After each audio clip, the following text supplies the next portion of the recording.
Testing 1, 2, 3.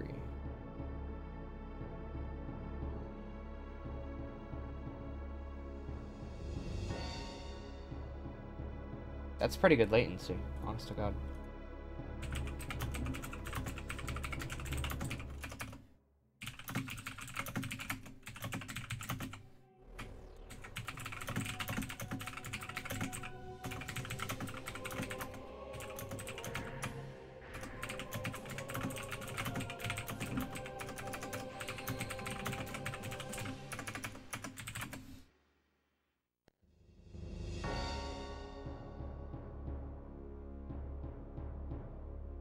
Hey, what's up, Renata?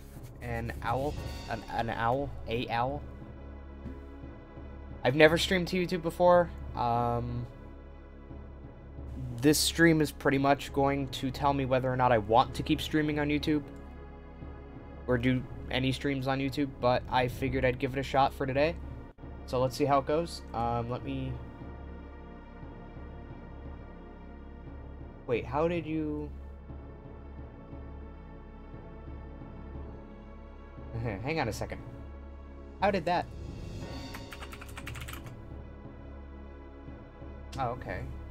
I was just wondering... Wait, how is that getting over there? Look at that. Look at the chat on the stream. Can't you duo stream on Twitch and YouTube? No. As far as I know, I cannot do that, because that would be against my partnership agreements with Twitch. As far as I know. If I stream... the content has to be exclusive to Twitch while it's happening. So if I stream on Twitch, it has to be on Twitch. If I can't stream to 2 different places at once, as far as I know. That was my interpretation of the contract. This was years ago, though. But let me see if it's still like that.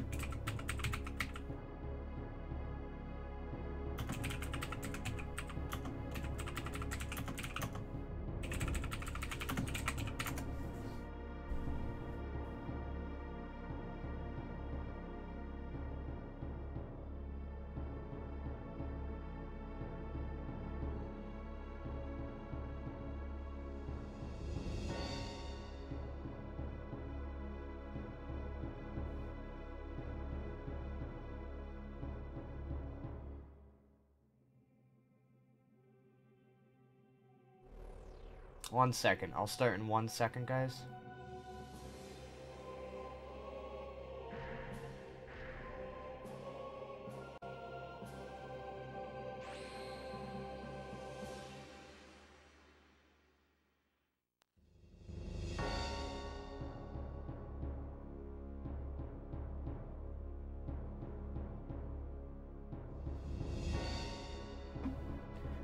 Yeah, actually, I do think I have some sort of exclusivity contract with Twitch, so I cannot stream to both. Yeah, I can only stream to one at a time. This is absolute truth.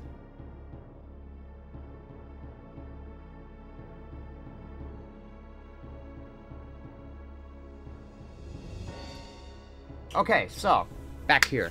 Betting my money on 3 flawless MBDs, that would be something. Hey man, love your stuff. What got you into FM? Childhood game? Was not a childhood game. It was actually... What the hell? Is that a cat?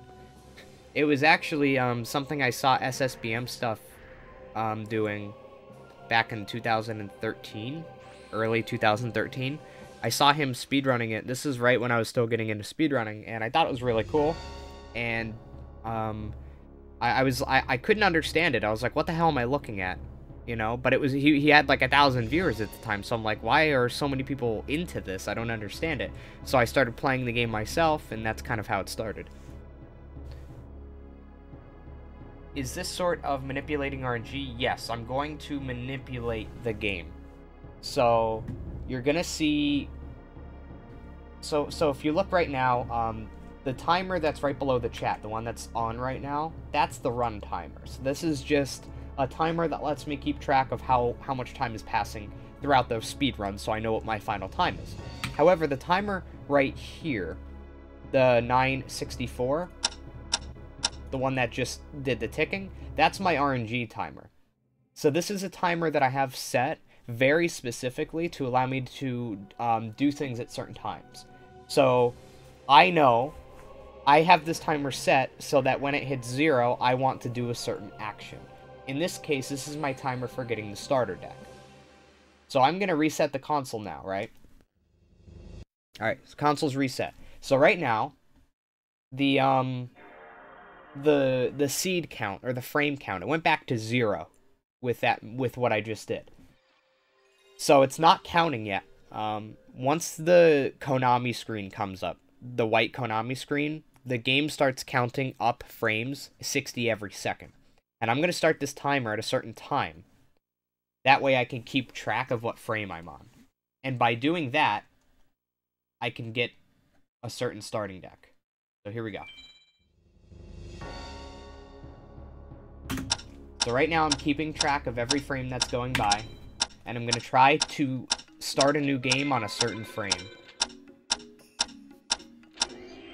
So if you see, I skipped the last text box in the name entry screen, right as that timer hits 0. So what that does is, when you skip that last text box to start a new game, right, on the name entry screen, the game looks at whatever frame number you're on. And it uses that number to give you a starting deck, pretty much. Pretty much. It's a lot more complicated than this, but in layman's terms, that's what's happening. The game says, okay, you're on frame 100, so I'm going to give you this deck. Or you're on frame 101, so I'm going to give you this deck, right? So I use this timer so that I know exactly how many frames are going by, so I can start a game on a particular frame. And I didn't get it here.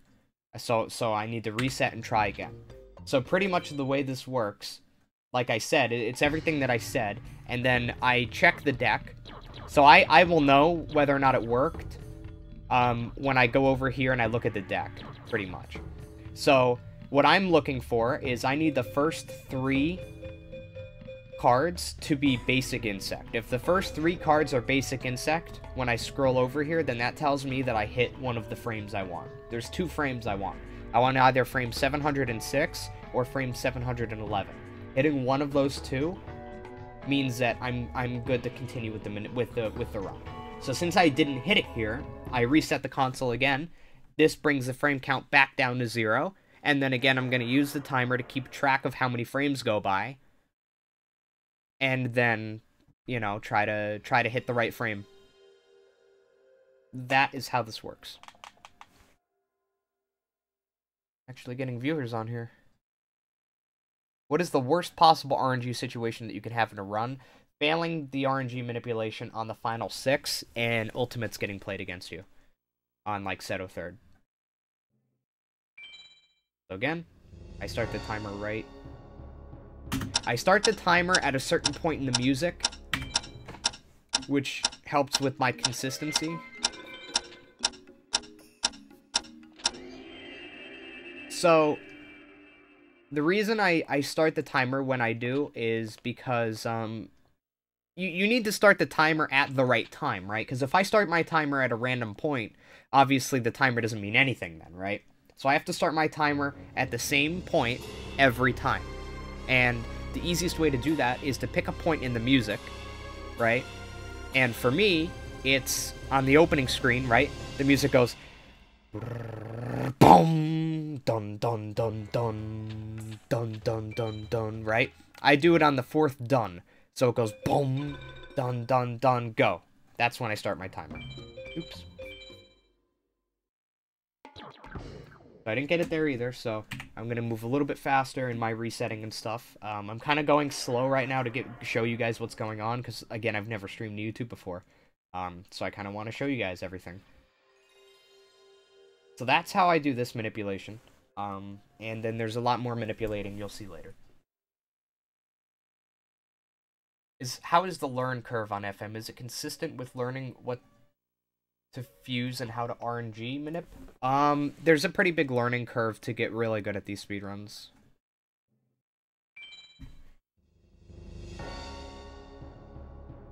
I would say these runs are somewhat more difficult to get into than the regular non-RNG manip runs.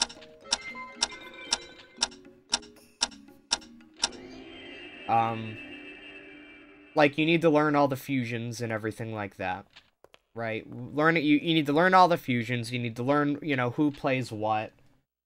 You know, what enemies play what cards. And then you need to learn the RNG manipulation, which means you need to calibrate your timer, because the timer I'm using, it won't work for you guys.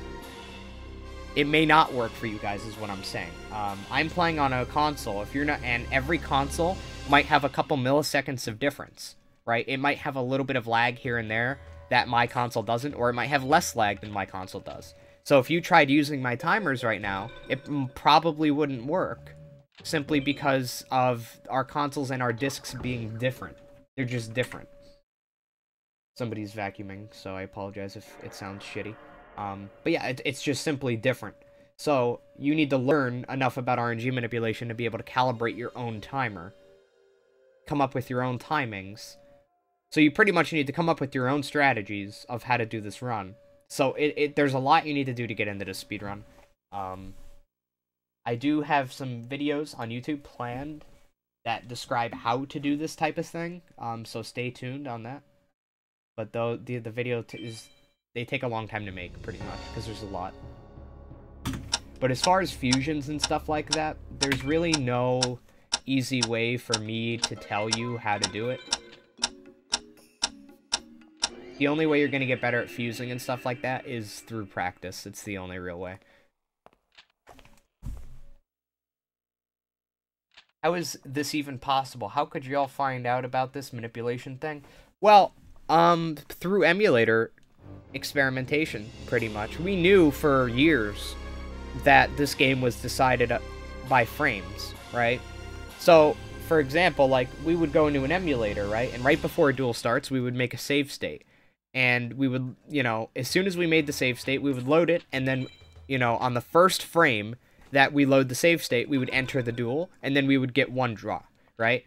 And then we would load the save state again, and we would let one more frame go by, and then we would enter the duel, and wow, look, now I have a different starting hand.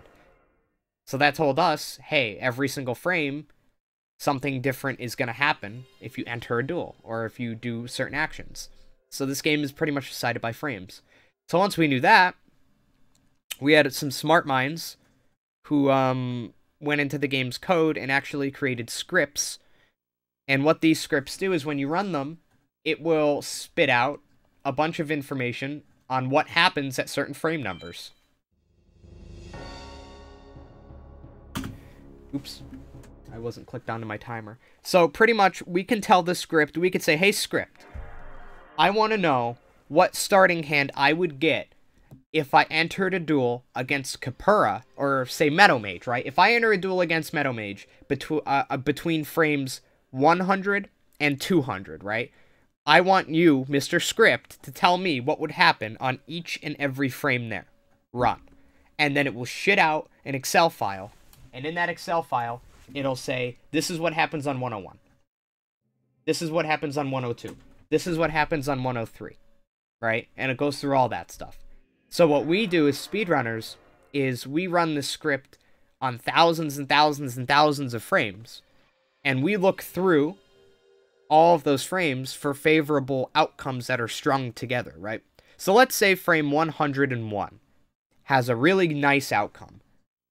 But frame 102, 103, 104, 105, that's all garbage. And everything, and frame 100, 99, 98, 97 also are all garbage, right?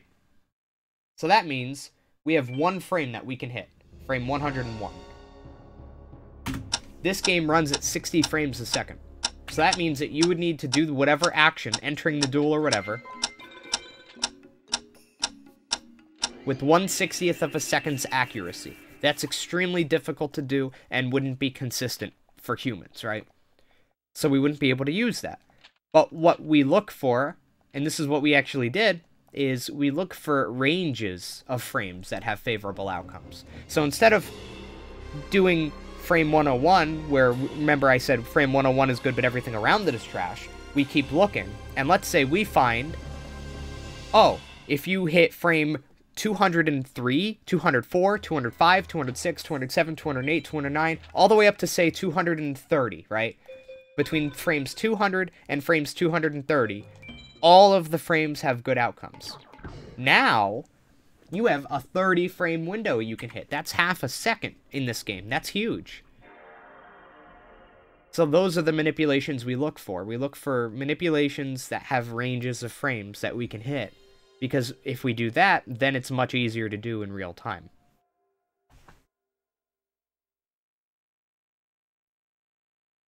Is there a way to confirm you're not using TAS in your runs? If I was using a TAS, this controller wouldn't be doing anything. But, as you can see, I'm using a controller. See? 1, 0. See? I'm controlling it.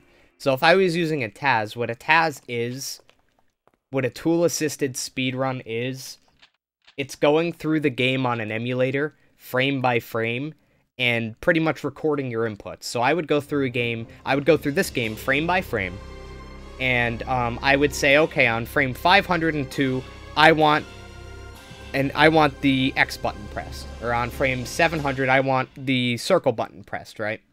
And then I would go through the game entirely like that, you know? And then the TASing program, the emulator, would record what I wanted to do. And then in the end, I would have a file. I just got the manipulation, by the way. I would have a file, and that file would tell the emulator, hey, when you load up the game, do these inputs in this order on these frames. And what a TAS is it's a replaying of all those inputs that you told it to do. So, for me to be TASing, right, that would mean that what you're seeing now would have to be pre-recorded. And it's not. It's live. Obviously, it's live. I'm doing inputs right now. You can see me doing the inputs right now. So, this is obviously not a TAS.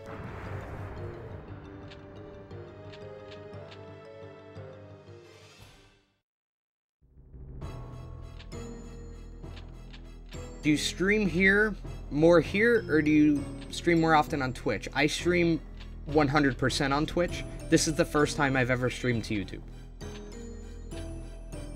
This is really just a test stream to see how I like streaming on YouTube, and so far I'm liking it. Used to watch your fast guide to ATEC. Oh, those were the days. Brazilian, big fan of yours, and I really want to understand how the manipulation of RNG works.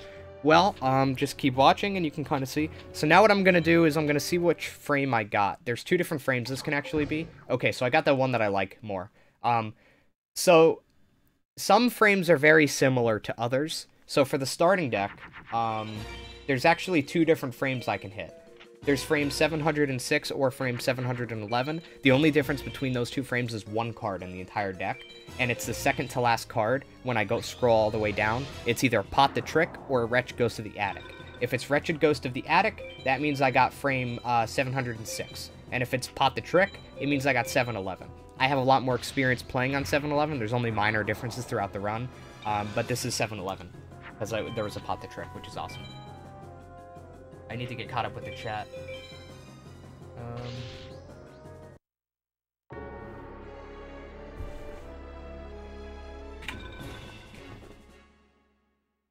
Could speedrun the entire game in an hour or so, and I'm still stuck on Capura for like a week. Capura is actually one of the people that we manipulate in this run, so far.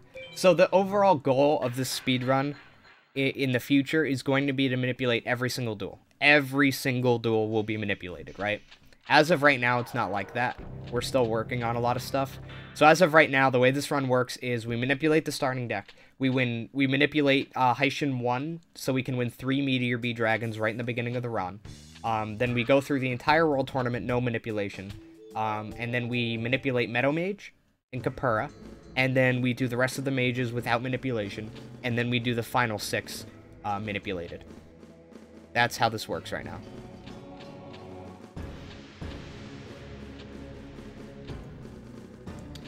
Okay, so now I'm going to use a different timer for the Meteor Bee Dragons. Make sure it's up. So now what I'm going to do is I'm going to save the game. Reset the console. This brings the frame count back to 0. And I'm gonna try to enter a duel. So Haishin 1 is incredibly difficult to beat, but you can beat him. And since I just unlocked him in free duel, I have him there now. So what I'm gonna do is I'm going to try my damnedest to enter I want to start a duel against Haishin 1 on a particular frame. And if I start it on a particular frame, I'm going to get a certain starting hand, the duel's going to go a certain way, and I can win MBD. Pretty much. So here. Shit.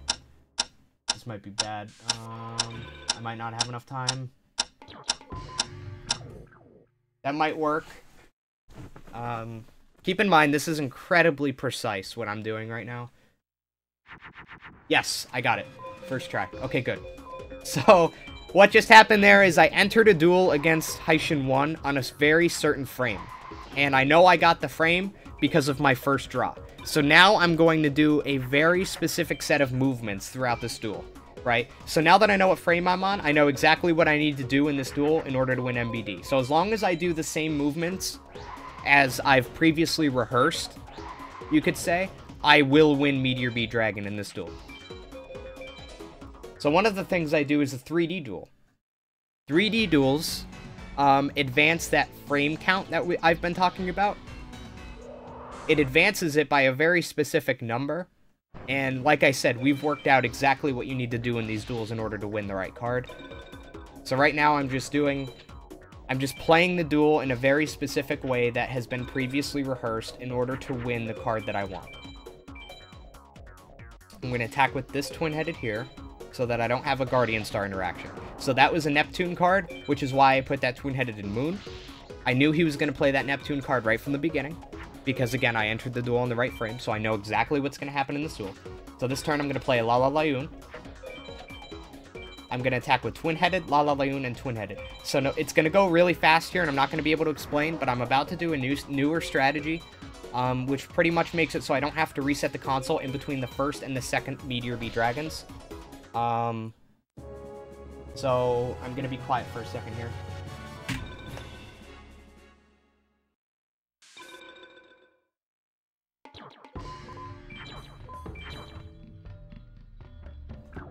Okay, so let's see how that worked. If this worked, Meteor B Dragon will be the second card in my hand. It didn't. Okay, so the run is over, unfortunately. We have to restart the run. So, the strategy that I just tried to do there, it's very new, and it's kind of inconsistent. But the way that it used to work... Hang on, let me get caught up on chat first. Just know that the trick that I just failed, failing it means I have to restart the entire speedrun. It's over. So it's a very risky thing to do, but it saves like an entire minute over not doing it. So it's worth a shot. Which is why I did it. But it's kind of inconsistent, which means there are some things that are out of my control in a way. But it's definitely worth doing because it saves a shit ton of time. So I'm going to get caught up on the chat now.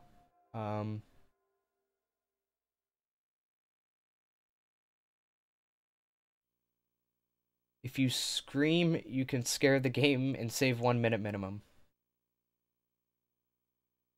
Wait, why don't you manipulate the tournament? Okay, so I'm not playing the game right now, by the way. I'm just going to talk to chat for a minute.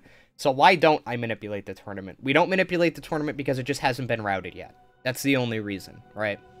So finding these manipulations and routing it, it's actually pretty hard to do, and it takes a very long time to develop the strategies that you're seeing. So as of right now, World Tournament isn't the top priority. Because remember, we have 3 Meteor B Dragons, so beating like Rex and Weevil, it's not really that difficult. So right now, what we're working on is we're working on finishing manipulating all of the mages, right? So we have Meadow Mage done, but we want to manipulate like Forest Mage, Desert Mage, all those guys, and they're high mages, right? But finding these takes a lot of time. Routing them takes a lot of time, which is why it's not already done. So we're kind of doing things in an order. We're like we're not going to manipulate the World Tournament right now because, you know, we still haven't done the high mages, and the high mages are much more difficult, which means that they're more important. So we're working on the most important things first, and we're slowly moving down the list. World Tournament's all the way on the bottom because it's incredibly easy anyway.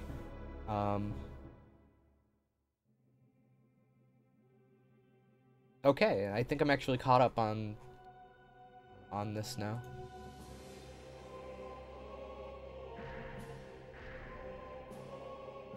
I'm just gonna pop out the chat really quick so I can see it while I do this. Always on. Okay, I should actually be good now. Alright, let's go.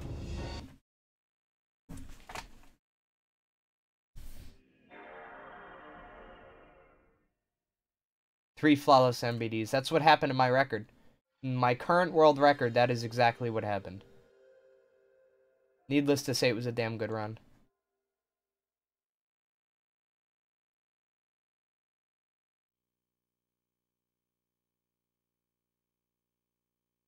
How hard do you think it is to get 3 MBDs in a row without resetting the console? Very hard. Very difficult.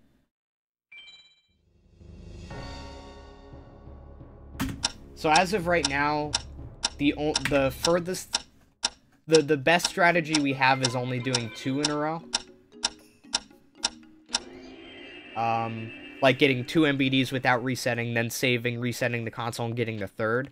As of right now, we haven't been able to find any good frames to do 3 in a row. So it's looking like it's probably going to stay like this forever.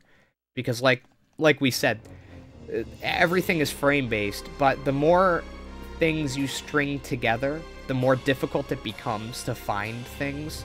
So stringing 3 MBDs together from a routing perspective is incredibly difficult. But we've been able to do 2, and as of right now, that might be where it stays for a while. But we are working on getting a third MBD, like, put into the mix. But as of right now, it's just 2.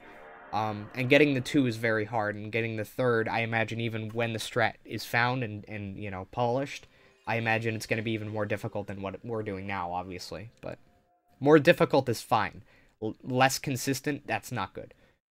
I'm fine with a difficult run, but I want it to be difficult because it's, you know, hard to do, not because of luck. You want things to be very consistent.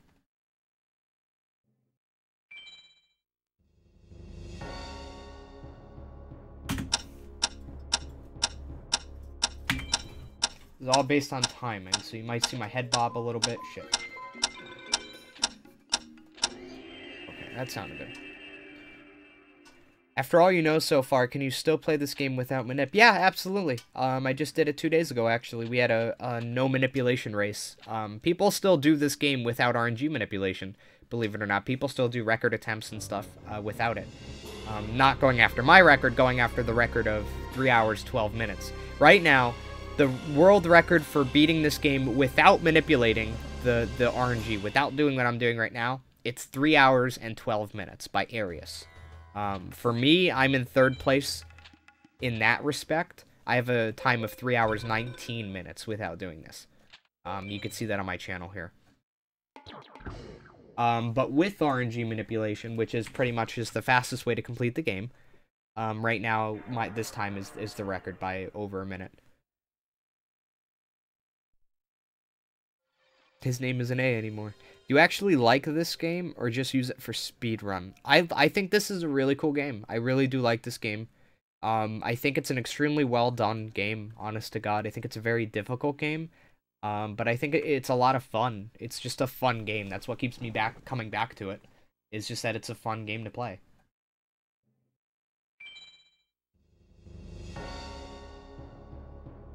And from a speedrunning perspective, this game is a treasure trove of stuff to do. So much stuff you could do. This game has so much stuff to be routed and so much information to be figured out. It's great. Great from a speedrunning perspective. So much fun. Can you actually obtain Blue Eyes Ultimate Dragon? And what was the developer's intent in unlocking Dark Magician, Blue Eyes, or Gate Guardian? Impossible to get all the chips through normal playthrough. So you cannot get the card Blue Eyes Ultimate Dragon, right? So you cannot win or purchase Blue Eyes Ultimate Dragon, but you can technically obtain it. Now, what I mean when I say the word obtain is make it appear in your card library. So, let me show you what I mean. So, here's the card library, right? See a bunch of cards here, right? These are all the cards that are in my deck. You can make Blue Eyes Ultimate Dragon appear in here. So, this library, the way that you make a card appear in here, there's actually, there's a couple different ways. One is you have to actually have the card. So everything that you see in here, since I haven't done any duels, right? These are all cards that I have. I have the card. I can draw the card in a duel, right? I can put the card in my deck and enter a duel and have that card be drawn, right? That's what all these cards are. But there's other ways to get it into the library, right? If I fuse a card, it will appear in this library. It just won't look the same. So, let's say I fuse Meteor Bee Dragon, right? Let's say I have a Red Eyes Black Dragon, and I have a Meteor Dragon, regular Meteor Dragon. But I don't have MBD. If I went into this library, it would show me Red Eyes Black Dragon, like this card here, and it would show me Meteor Dragon, but there would be no MBD. So now I go into a duel, and I fuse them together to make an MBD. And then I win the duel, right? The duel's over. I come back into the card library. Now, I'll see another card in here, but it's going to be a darkened out card. It'll be like kind of grayed out, a little bit darker in color. And that means it's a card that I fused. It still counts in your library. You see that 37 out of 722? That would still increment to 38. It still counts. So, for Blue Eyes Ultimate Dragon, you can make it appear in here. The way that you would do it is you would need to do the ritual for Blue Eyes Ultimate Dragon. So, for one, you need to have 3 regular Blue Eyes White Dragons. You put them all out on the field, and then you use the ritual card for Blue Eyes Ultimate Dragon. So the way you use the ritual card is you either have the actual ritual card by winning it, or you can fuse it. Fusing it is much easier than winning it.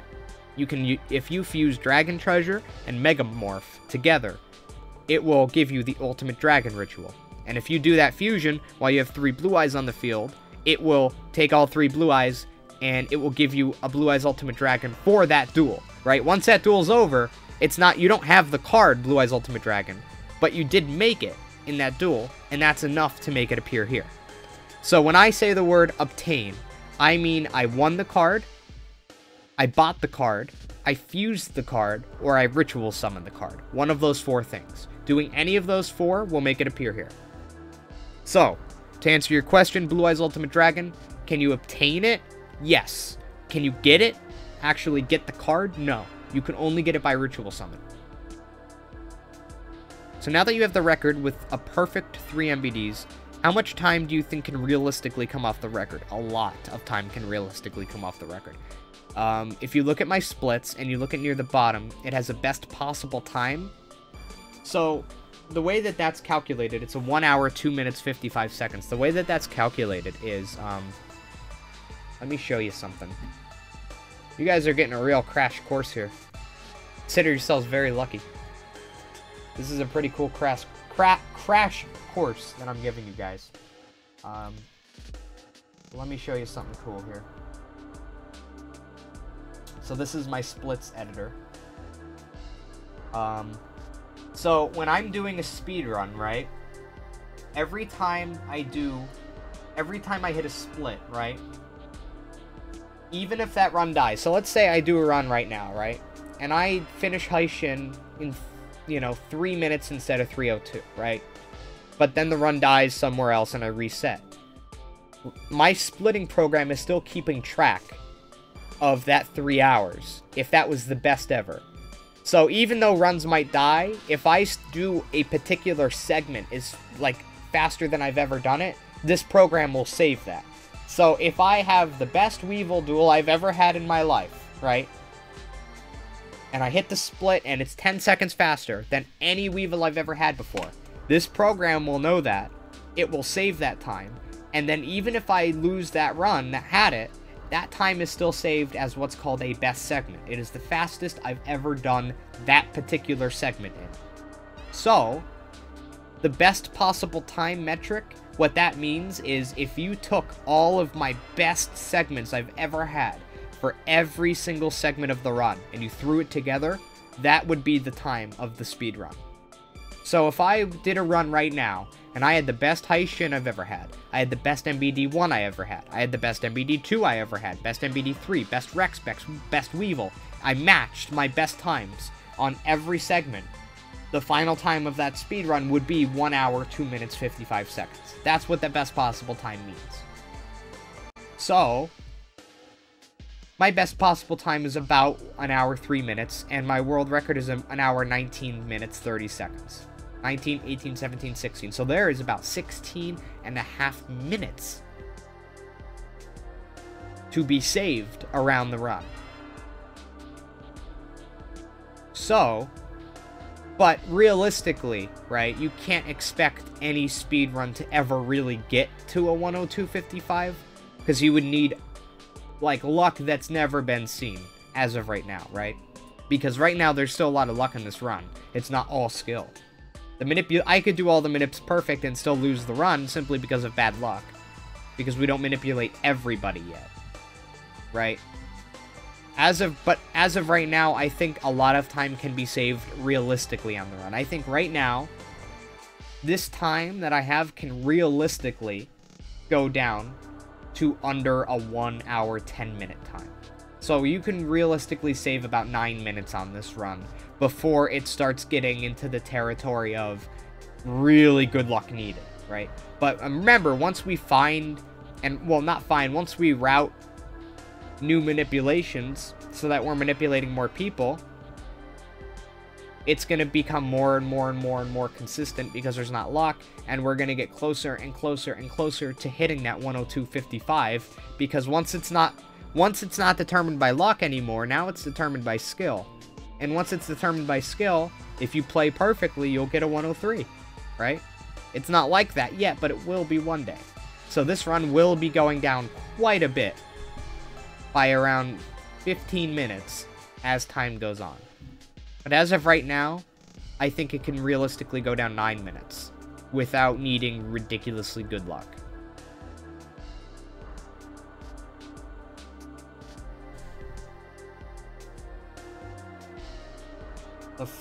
I played this game in my childhood though, but it's weird not to get the card for Dex. Hey bro, how have you been? I've been pretty good, Crash Bandicoot. What's up, my dude? Jesus, too much for my head. Yeah, it is a lot.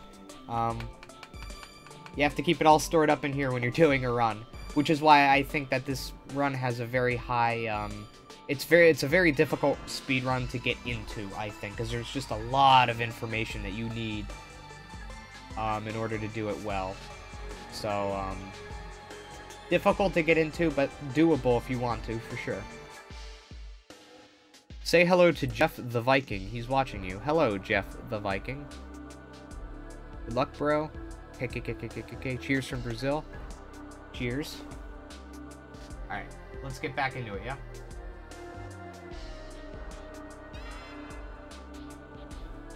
Oink.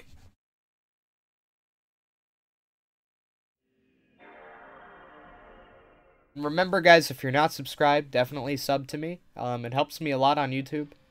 If you want to see more streams like this, that's definitely... If you want to see more streams on YouTube, let me know. This is the first time I've ever live streamed on YouTube. You guys are here for the very first live stream ever on YouTube. I always stream on Twitch. I'm always on Twitch, guys. So if I'm not streaming on YouTube and you want to see me streaming, it's a good idea. Just go to Twitch, because I'm probably there. But as of right now, it seems like I might be doing a lot more stuff with YouTube as far as streaming is concerned. The fact that there's 40 of you here right now is pretty crazy to me. So I might do some more stuff with YouTube. We'll see. Definitely subscribe though, you know. Share the link with friends. Get your friend community in here. Get a bunch of people. Tweet out the link, you know. get the word out, I guess is what I'm trying to say. Because the more viewers I get on YouTube doing this type of thing, the more often I'm gonna do stuff on YouTube. Because I'm being shown very quickly that it's definitely worth my time to stream here as opposed to Twitch sometimes. For sure.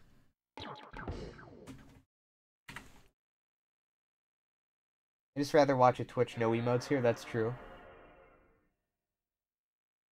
Congrats for your recent record, thanks, I appreciate it.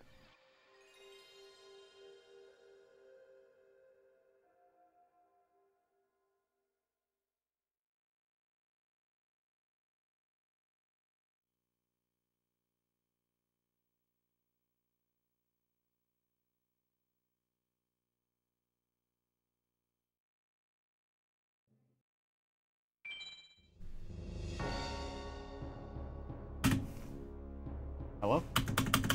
Why isn't my timer starting? I don't know why that happened. Pretty damn weird. I'm trying to get the link to this live stream. I'm having a hard time finding it.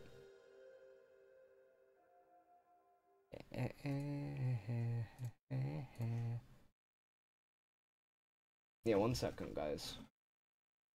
I want to tweet this out a little bit.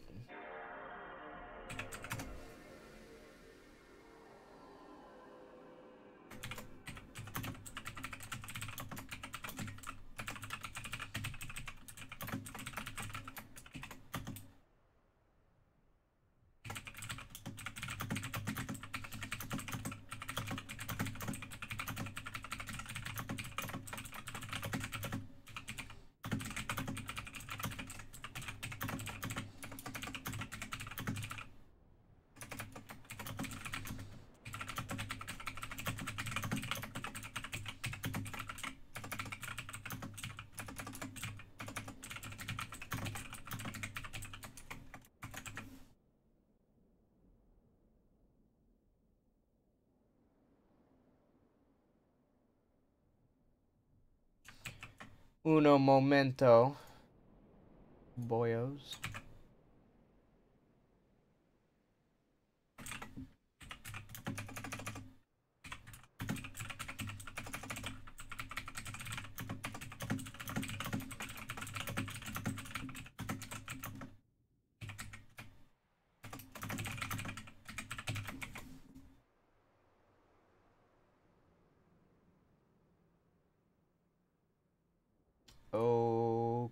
Okay, we are good to go.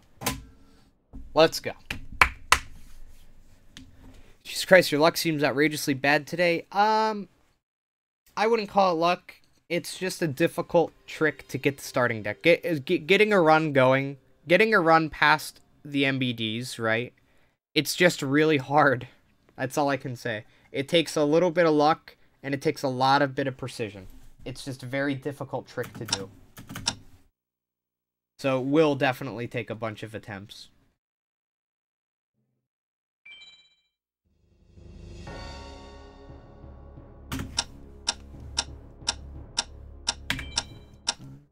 Four, three, two, one, and a 0. That was early. I didn't like that. I'm gonna try again. So how's everybody doing today in chat? Just realized I don't have any moderators in here. Eh. Well, I'm not gonna add any moderators yet. But just know that I am going to be in need of moderators for my YouTube channel when I stream. Do not ask for being a moderator, because if you ask, you will 100% not get it.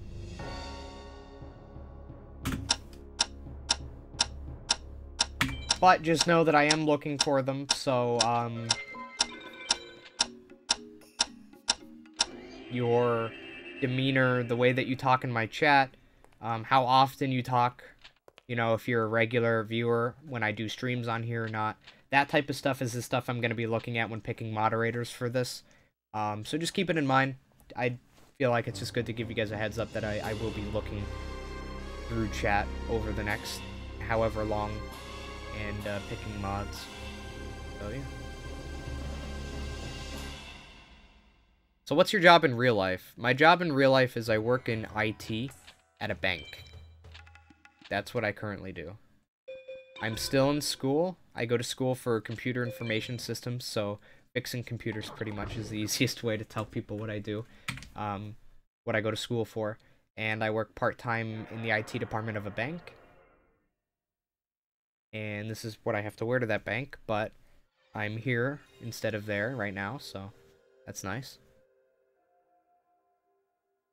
It's way easier to blame luck over you not being precise as someone who's 5,000 attempts, yeah. How's your day so far? It's going pretty damn good. Should be running through Roses or World of FF instead. Looking for a job for like 7 months now. Well, good luck. I'm sure you'll find one. What about these clothes? Been to work? Just dressing up. I think my girlfriend is home. We've been together for about 6.5 years. She lives here, obviously. And she's home. Hello. Hello. We are streaming to YouTube right now. Oh my God. I have more viewers than I did on Twitch. Really? Yes. How many? I think I'm in the 40s right now, but I just started not long ago. Usually on Twitch, it takes a lot longer to build up to 40 and then beyond, so we'll see how it goes. But, I mean, chat's super active. It's pretty crazy, honest to God. I just got the manipulation, by the way, guys. You have your same viewers, like... No, they're pretty different. I mean, some of them are from Twitch, some most of them aren't. So, pretty crazy stuff. Might be doing more YouTube streaming after this. Won't be able to watch it all, but good luck. Thanks, I appreciate it. Taicho, Rosa. How many attempts to find the deck? Really, however long it takes. Like I said, it's an extremely precise trick, which does require attempting it over and over again. Huh? Did you have fun here? Better believe it. Gross. Cam is on, by the way. Throwing that out there. Hello, GFC's girlfriend says, owl. So what is about the triple basic insect that reveals the deck? So pretty much when I'm doing this, there's only 2 different frames that would have basic insect as the first 3 cards, right? So the manipulation I'm doing is to get a specific starting deck, right? And the starting decks I want, they happen to have 3 basic insects as the first 3 cards in the deck. So if I see 3 basic insects in the deck right there, then I know I got one of the decks I want. So now that I know it, I know exactly what frame I'm on, and I can do the other manipulations. So I'm actually on frame 706 here instead of 711. Which makes me want to, you know, cut off my balls and put them in my eye sockets. But we will work around it. I like frame 711 more than 706, if you can't tell. No particular reason for that. Just I like 711 better. Yeah. You better believe it.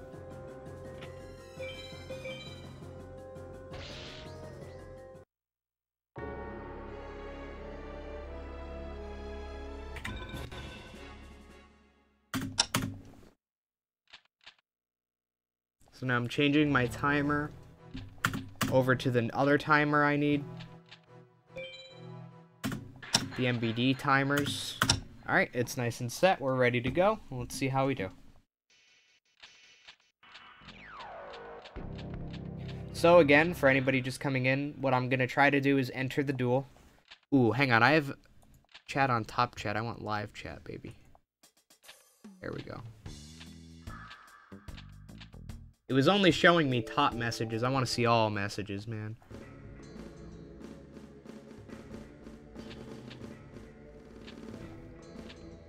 No particular reason to cut off your balls and put them in your eye socket then? Yeah, no particular reason. Now, Yamatano Dragon on 1. Yes, so the way that I know whether or not I got the right frame when I'm going for these MBDs is I look at the starting hand. The frames that I want have specific starting hands. So if Yamatano Dragon Scroll is the first card in my hand, and Bolt Penguin is the fourth card in my hand, if those two things are true, then I got it. Then I know I have an MBD 100%. If that's not true, then I don't. It's that simple. So.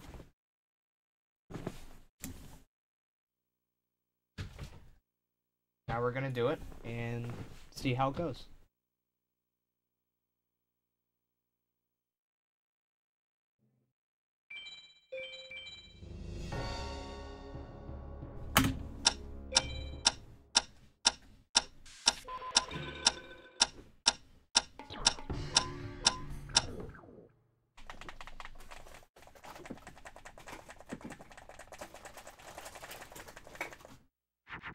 Okay, so we didn't get it there. If you saw, Bone Mouse was the first card and Bolt Penguin was the fourth. Like I said, it has to be Yamatano and Bolt Penguin, both, not just one. So in that case, I just reset the console. What that does is it puts the frame count back to 0 and gives me another attempt. I just try to do the same exact thing, but try to actually get it.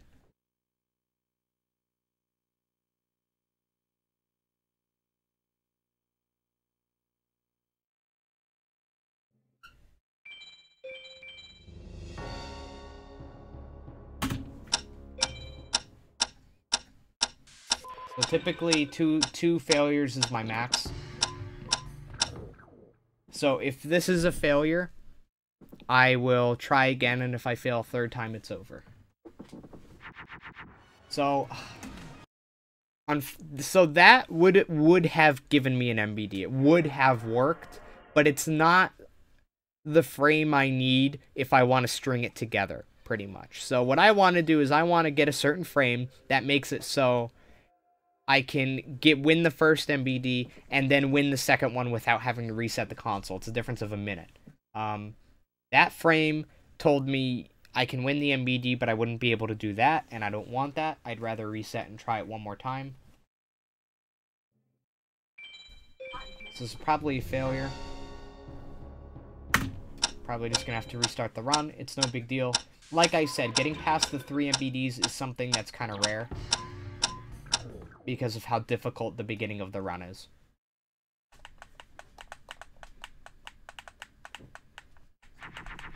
Okay, so there we go. So we are going to obviously lose time, but if we get the MBDs in a row, it's okay. It's okay if I lose time here, because I can gain a lot of time in other places, pretty much.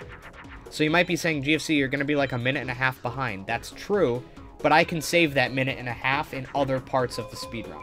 So it's okay.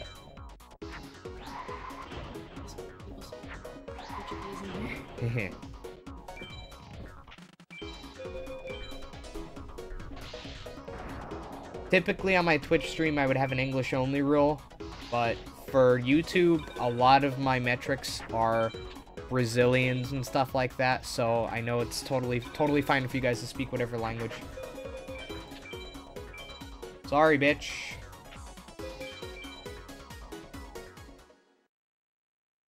Uh-huh.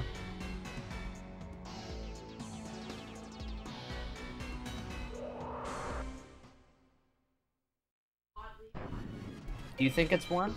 Yeah, it's hot. I think it's fine. I think it's fucking hot. Crack a window. I'll crack this window here. What? How warm is it outside?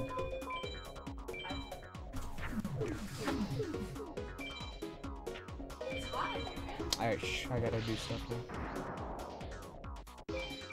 Okay, so I'm gonna attempt to do this now. Again, like I said, it's very difficult and kind of inconsistent, but we're gonna go for it. So here we go.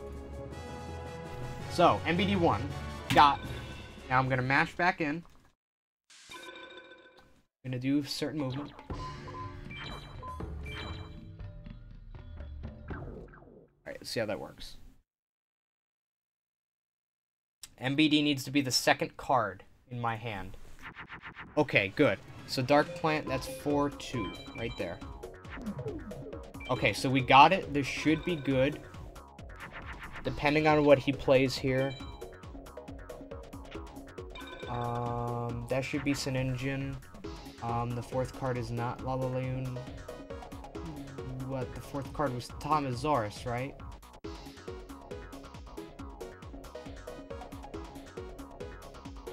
No, the fourth card was Lalaleon, so I'll go 4 in Jupiter, yeah. In Jupiter, defense, right? Yeah, defense, and then MBD, okay.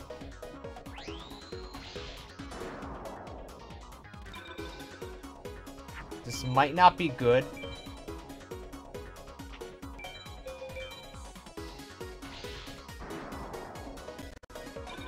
This might not work.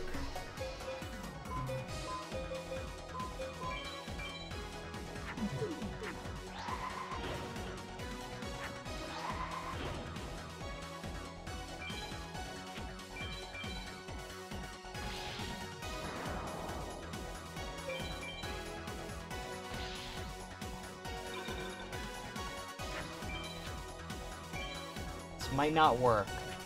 This is the first time I've ever done it with this frame.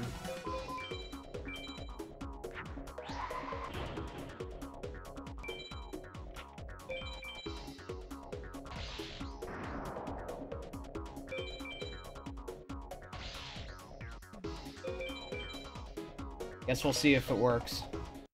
Doing only 2 would save lots of time. That time would be lost later in the run. Okay, so no, it didn't work. So the question here is what went wrong in that duel? Because something obviously went wrong somewhere. I guess I didn't look at... I need to keep looking at the fourth card. What was the fourth card in my opening hand? Does anybody know? Is there any way that I can go back and look at my,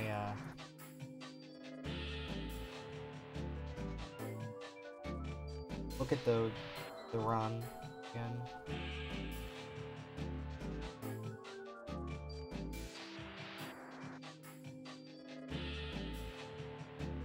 Yeah, the fourth card was Dark Plant. That's true, so... That's kind of weird. But that didn't work then. I'm following instructions here. And the instructions were just wrong, I guess. Because my fourth card after that wasn't Lalaleon or Tomasaurus. It was something completely different.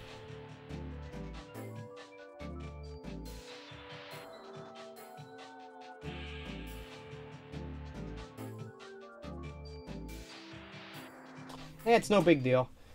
We'll go again. We'll figure it out later. And this is not the time to do it, yeah. But we'll figure it out. Again, this is an what I tried to do there is extremely new. Like very new. So there's obviously going to be some bugs in it. It's not fully polished yet, I guess is the best way to explain it to you guys.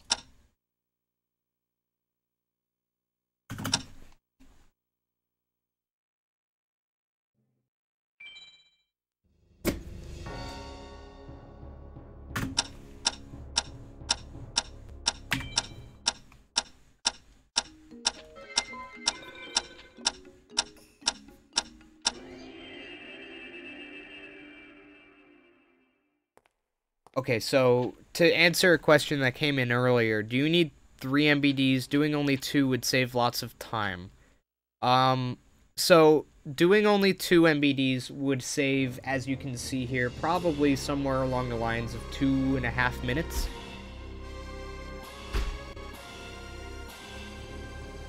What is happening?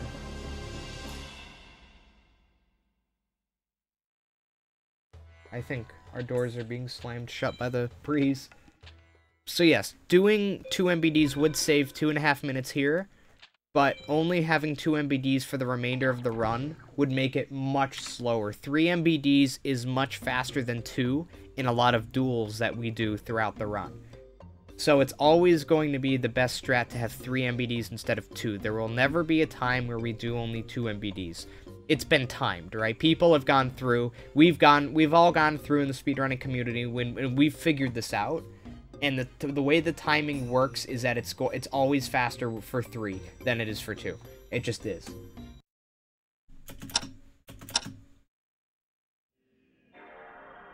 RNG manip works in EPSXC. Yes, you can do RNG manipulation in an emulator, but it's much more difficult because resetting the emulator in general is really flaky, and the way that the frame counting works, like lag and stuff like that, is going to be very different. So again, you would need to calibrate your own timers for emulator. So you cannot use my timers on an emulator, for sure. You would have to calibrate your own.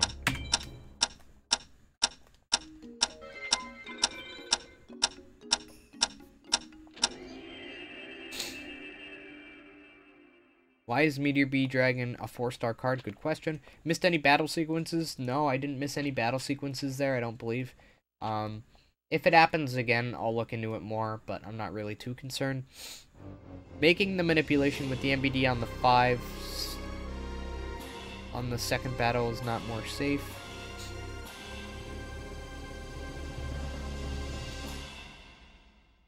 I'm not sure what you're trying to say there. Considering you then got 3 MBDs and more fusion material to rush through the tournaments with. Pretty much what you said, yeah. When you have 3 MBDs, you draw the MBDs more often. And when you draw MBDs more often, duels go much faster. Much faster. So it's just all around a better strategy to have 3. Trust me. Trust me, I'm a Forbidden Memories doctor.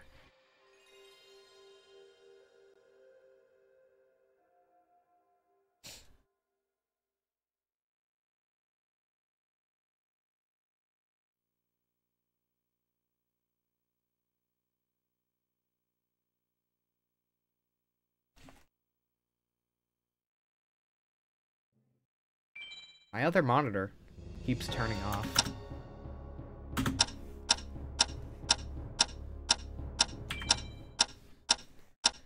Trust the guy, he has a tie. Yeah, dude.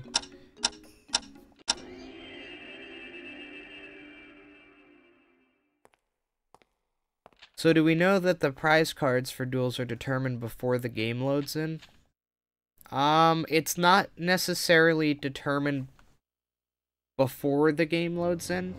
It's determined by it's determined by a lot of things, pretty much, Rocket Rabbit. One of the things that determines it is what frame you enter the duel on.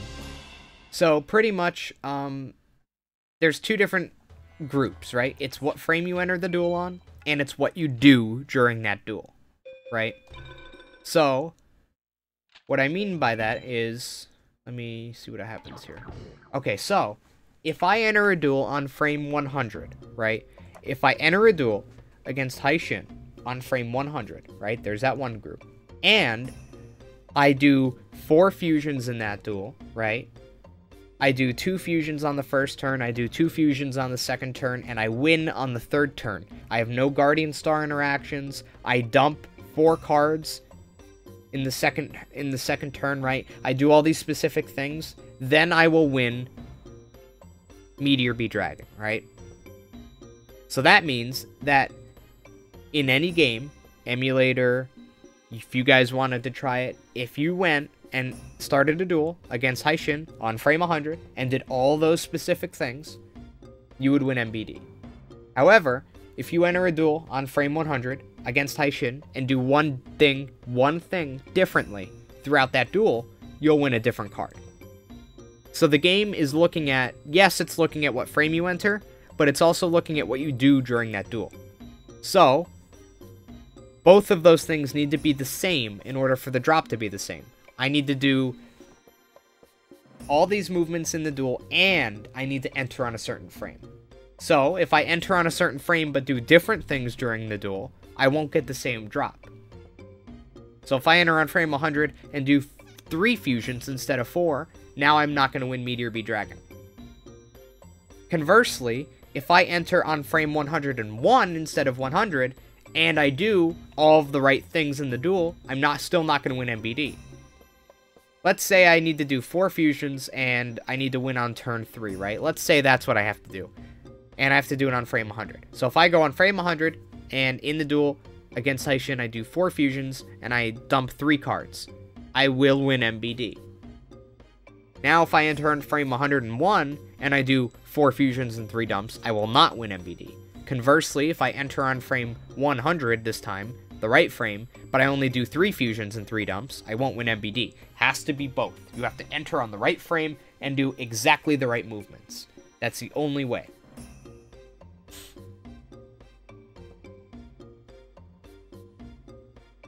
Why not do more than 3 MBDs? You can't have more of 3 of the same card in a deck at a time. That's why. You just can't. The game doesn't let you put more than 3 of the same card in. If I had 3 of any card in this deck, I would show you, but I don't. I mean, it'd be quite silly to have a deck full of MBDs. Not only would you waste so much time to farm the MBDs, you gotta be really precise to hit a decent manip in the beginning. Yeah, so, the way that it stands is, even if we could have more than 3 MBDs, we probably wouldn't. Every MBD takes about 2.5 minutes. You have to figure every extra MBD will take 2.5 minutes of time in order to get it. Every MBD will make it easier later, but takes up that amount of time. So 3 is the sweet spot. 3 is the amount. Any less than that, and you don't have enough MBDs to do duels fast. Any more than that, even though you can't, but hypothetically, if you could, it would just not really be worth the 2.5 minutes.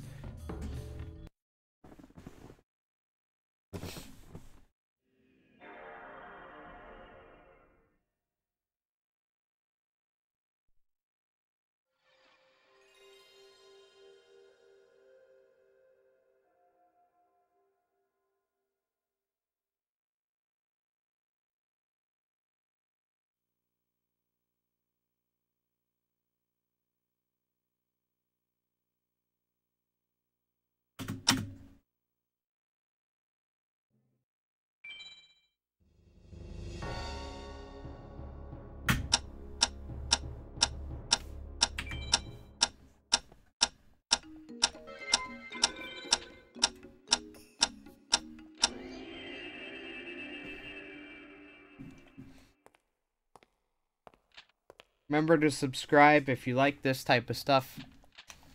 It helps me a lot.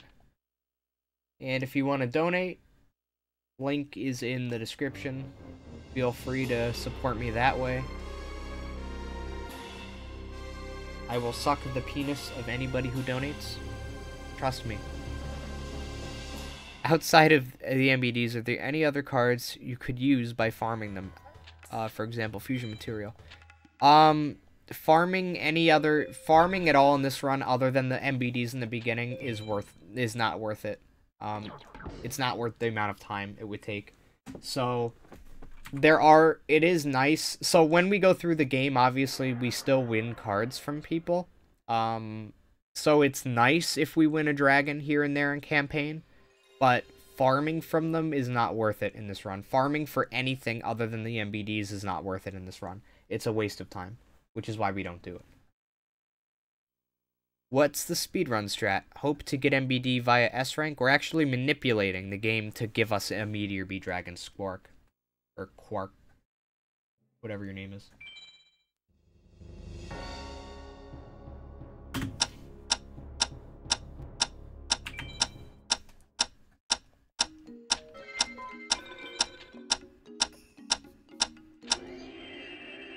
I'm sort of a lurker, so don't miss me out. I'm still here. I got you, Niker. Yeah, but, Quark 28, the speedrunning strat is, manipulating the game to give us what we want, pretty much. So I'm doing frame perfect movements at certain points, because if I enter a duel on a certain frame and I do a bunch of very specific actions in that duel, like let's say I make a twin-headed on turn 1 by fusing cards 1, 4, and 3, and, you know, I do stuff like that throughout the duel. If I do everything right and I enter the duel in the correct frame, I will win MBD every single time. Every single time. Does the manipulation deck have Regeki or Dark Hole? It has dark hole, unfortunately. I hate dark hole, but it has a dark hole. Do you use a CRT to play? No, actually, I don't. I actually play off of my stream. Like, not off of the stream you guys see, but, off of Amarek. So I play off of my capture card. So I have my PlayStation 2 is plugged into a capture card. The capture card is plugged into my computer. I open up a program on my computer that shows me the game, pretty much. And that's what I play off of.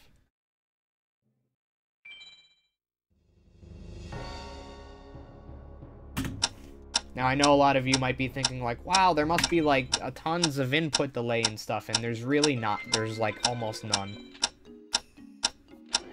I can't notice anything, and I'm used to playing it on this. There's really no input delay for me. So, it's so, like, there's no noticeable latency for me, so.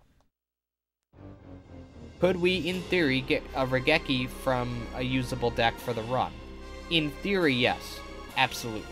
So pretty much, if we wanted to have a new starting deck for the speedrun, for this run, we could do it.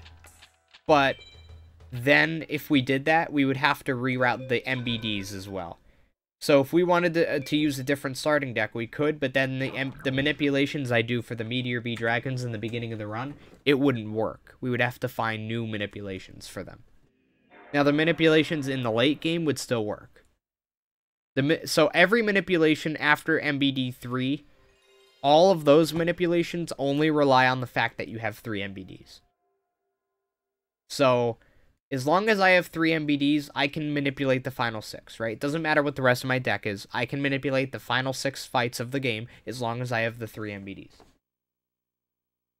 However, the manipulation for those 3 MBDs relies on the 40 cards in my deck, pretty much. So if I swap out the starting deck, I need to find new strategies for the MBDs.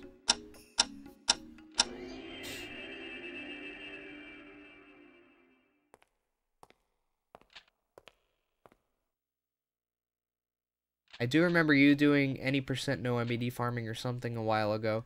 Taking that run and the any % no card dupe run, which one is easier for you and which one is more interesting? Okay, so real quick with the category thing. This is any % no card duplication, and the run that you're talking about, the slower one that you saw a long time ago, that is also any % no card duplication. They're both the same category. However, the run that I'm doing right now actually has it has a run variable on the leaderboards. So it's the same category, but there's any % no card duplication with RNG manipulation, and there's any % no card duplication without RNG manipulation. So all of them, it's no card duplication, but some of them use RNG manipulation, some of them don't. I'm doing a run right now that uses RNG manipulation. The run you're talking about does not use the RNG manipulation. We still do runs of no RNG manipulation. Which one is more interesting? Which one is easier? The other one, obviously. The one that doesn't use RNG manipulation, because it's mostly just decision-making and knowledge. This run requires all of the information, all of the knowledge, all of the decision-making that no RNG manipulation runs need. It needs all of that to be there, and you need to be good at the timings and stuff. So, if I took every skill it takes to do a non-RNG manipulation run, and that's all right here, I need all of this and more in order to do this run. So this run is just like the last run, but it requires even more. So this run is obviously more difficult, but I also think it's more interesting. Yo, what's up, Deeping? Have you guys seen my bell? My great bell. We ring it when good things happen in this stream. For anybody who doesn't know. That's how we roll around these parts, boy.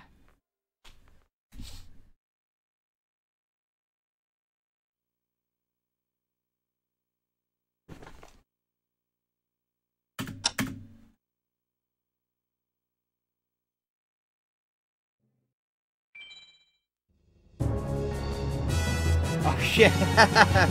Yo, Night NC, my dude. With the donation, the $3 donation. Thank you, dude. I absolutely appreciate it. You donated right at the time that I was listening to the game. So, but no, thank you so much, dude. I appreciate the support. Everybody give it up. Give it up for Night, dude. What a cool guy. Night NC. Absolute beast of a man. I really do appreciate the support, dude. It's awesome that you would do that. Thank you. I do appreciate you. Looks like my cam is looking a little dark. Let's make it not dark. Quality on my cam today is really nice. Look at that quality on this thing. Very good. However, just a bit dark. Let's make it not dark. That's a little bit better.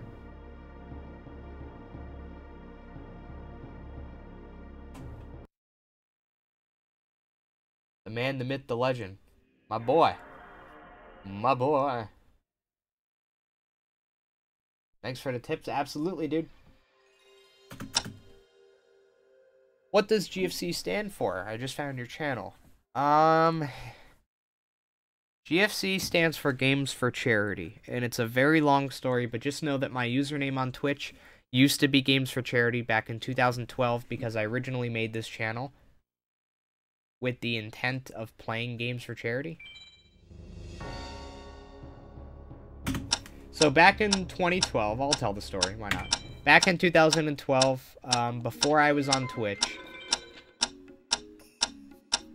I saw Awesome Games Done Quick, which is a speedrunning marathon where they raise money for charity. I thought it was a cool idea, so I made a channel called the Games for Charity on Twitch, and I did a small marathon of my own. It wasn't a speedrunning marathon, it was just a marathon of me playing certain games from start to finish, right? I played the Wind Waker, I believe, from start to finish, not a speedrun, just a casual playthrough of the game in one sitting. It was like a 12-hour sitting. And I took donations for a specific charity. I raised like 20 or 30 bucks. But that is how I got the name Games for Charity. And then I liked streaming when I did it. So I decided, hey, let's do more of this. You know, let's do more streaming. It was a lot of fun. So I started streaming more and more on that account.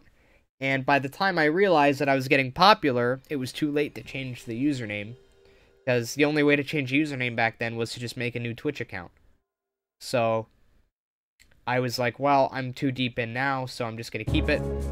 Yo, Owl, $5 donation, dude. Holy shit. Anyways, with the story, that's why... Hang on a second. I will go very apeshit hype for you, Owl, in 1 second.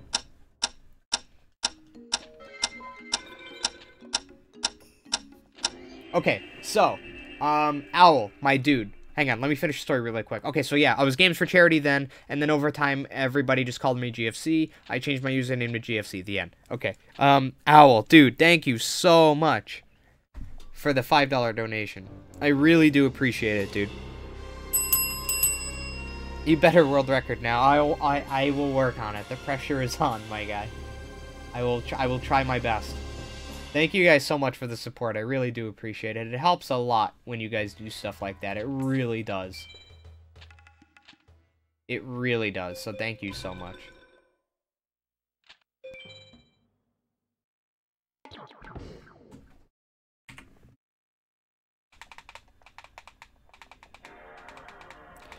What would you say the hardest duel in this run? Probably Nightmare. Because the manipulation...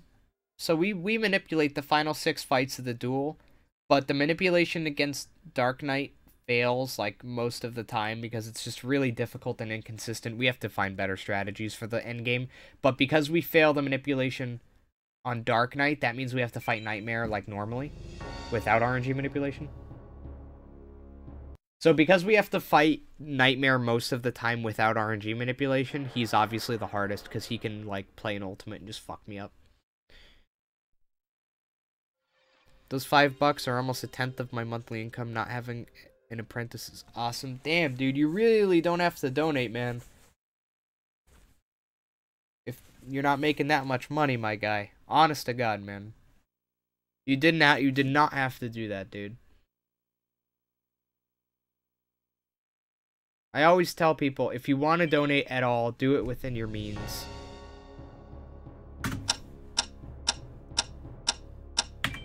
Don't donate outside of your means. Honest to God, I would tell most people to not donate at all. But when you do, it's just so crazy that people would do that to support me. But, I mean, thank you so much, Owl, really. You're an awesome guy. Very charitable, and I will do the best I can in this stream to give you the best entertainment, because you've earned it, obviously. You've all earned it just by existing. But now I have an obligation to do well, and I will do well. I promise.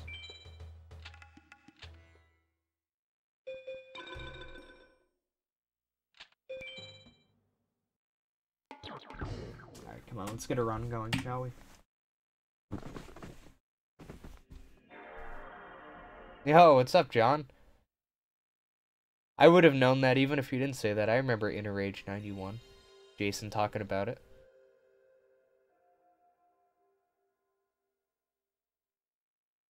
Capura is pretty hard. But honestly, Al, thanks for the $5, dude. I appreciate it. And thanks again, Knight, for the $3.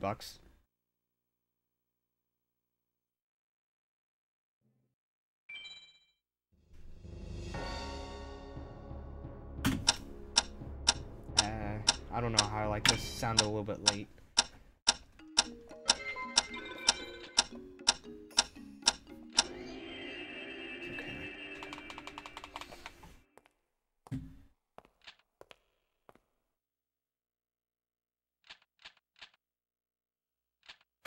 Should be going through here.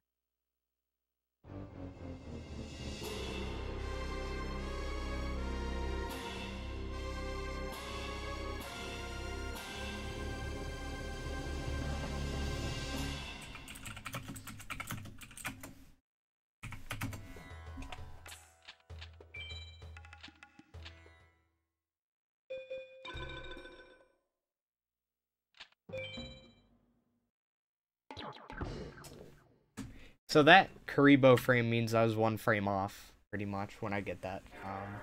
Remember, this game runs at 60 frames every second. So there's 60 different decks whooshing by every second of the game being on. And I'm aiming for 1, pretty much. Which means I need to hit this button with the accuracy of 1/60th of a second. Or 13.33 repeating milliseconds. So, kind of hard. Gonna take a couple attempts, obviously. It always does.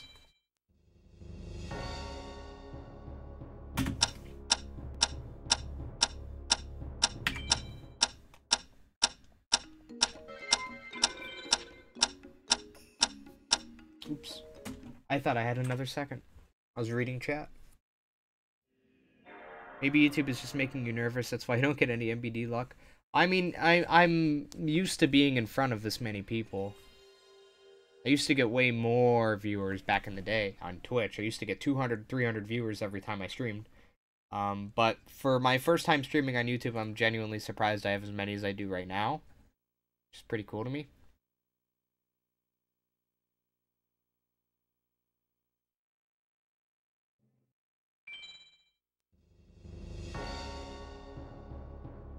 What exactly am I manipulating right now? I'm manipulating what frame pretty much I'm doing things on. So the way this game is mostly decided, I'm just going to give a quick overview again. The way this game is mostly figured out is by frames, what frame you do things on. So if I do, you know, if I start a new game on frame 100, then I'm going to get a certain starting deck. If I start the game on frame 101, I'm going to get a different starting deck. So what I'm trying to do here is I'm trying to start the game on a particular frame, and if I do that, I will have a particular starting deck. And then I can use that particular starting deck to do other manipulations down the line. So now that I have a particular starting deck, I know what 40 cards I have. Now, if I enter a duel against somebody on a particular frame, so I have the deck here. 3 basic insects means I got it. So that 1/60th of a second thing, we just hit it. So we're good. So now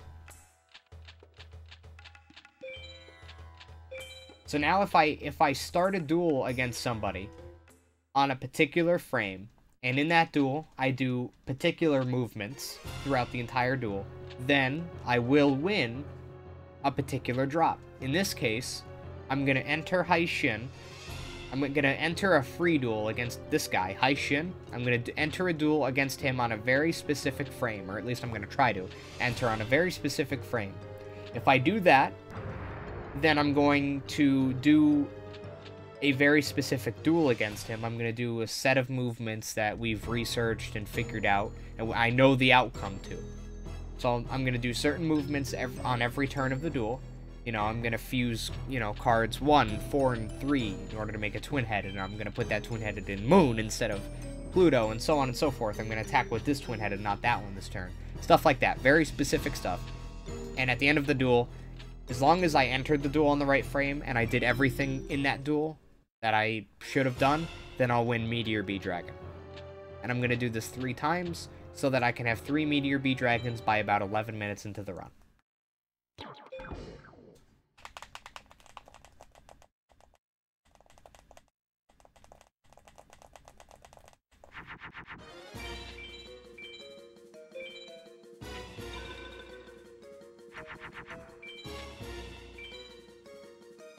How active and big is the FM community right now, and is it bigger before right now? The community is pretty damn active, but it was much more active back in the day, so it's not nearly as active as it was years ago, but it's still pretty damn active, I would say, for sure. Everyone's spoiling me because the stream lagged. I was about to laugh at GFC, but Night ruins it for me, of course. Lol.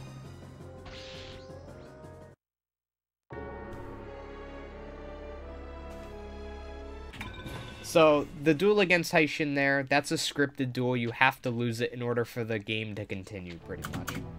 You have to lose to Haishin in order for the story to continue. It's just what's supposed to happen. Now, the question after I say that is always, well, can you beat him, hypothetically? Yes, you can beat Haishin in campaign. All that happens, though, is he just says, oh, you got lucky, but you won't beat me this time, and then the duel happens again. So the game is going to make you continuously fight Haishin in campaign until you lose, and once you lose, the story continues. So in a speedrun, it becomes, we need to lose as quickly as possible, which is play very weak cards and do what I did, pretty much. A lot of knights in the chat. Game has such an amazing soundtrack, and Haishin duel music is hands down my favorite. Yep, awesome soundtrack, for sure. So now, what I'm going to do is I'm going to save the game so that I can obviously come back here. And I'm going to reset the console. So what this did is it brought my frame count from wherever it was back down to 0. So now that it's 0, I'm able to keep track of this frame count. So before, unless I played through all those cutscenes and skipped all that text frame perfectly, I wouldn't know what frame I'm on. Right? But now I do. Now I know exactly what frame I'm on, and I can use that to my advantage. Because now that I know what frame I'm on, I can manipulate what I'm at. What frame I want to be on.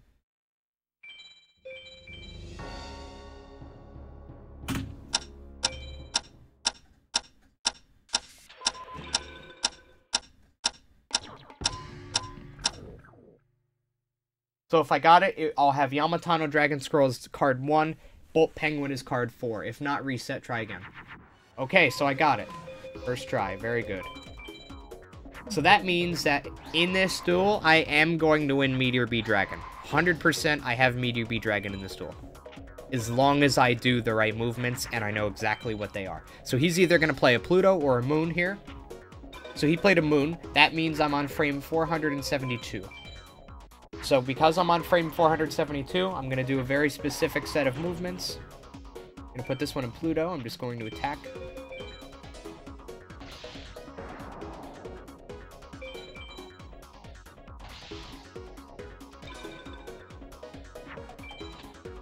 So in this next turn, I'm going to draw Umi. It's going to be the last card. I'm going to play it face down. Now I'm going to do a 3D duel here. So what a 3D duel does is it advances the frame count by a very specific number. I'm going to cancel out of the frame, out of this at a certain time. Right there. So I canceled out at a very specific time so that I advance the frame count a very specific number. So now in this last hand, I'm going to do cards 1, 2, 4, which should end in a dark plane, I think. Yeah. 1, 2, 4, just like that. Now I'm going to attack with twin-headed, dark plant, and then twin-headed. And now next, I'm going to do a very new strat where I'm going to get another MBD, but I'm not going to reset the console in between. So this requires concentration. So give me a second here.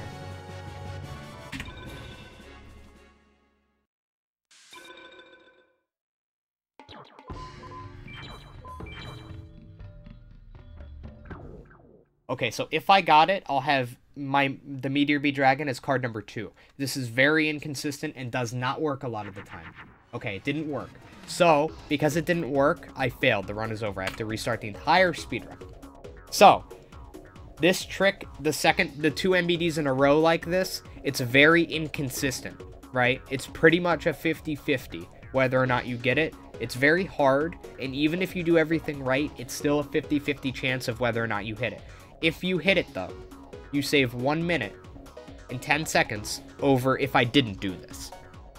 So, it's go for it, risk losing the run, but if I get it, I save a minute and 10 seconds. If I don't get it, I have to restart the run, but I'm only about, what, 7-8 minutes? 6 minutes into the run? Big deal, right? It's worth trying is what I'm saying. But it fails very often, and that's okay.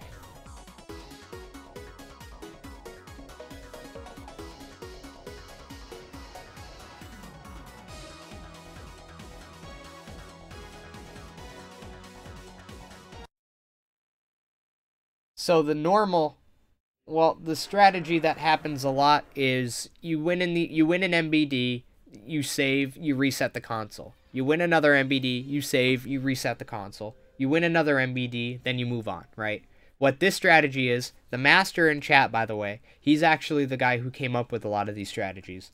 And the strategy that he has is, instead of doing that, it's much more difficult, but you win an MBD, and then you go right back into Haishin and win another MBD. That way you cut out one of those reset segments, and cutting that out saves a lot of time, but it's much more difficult, and it tends to fail much more often.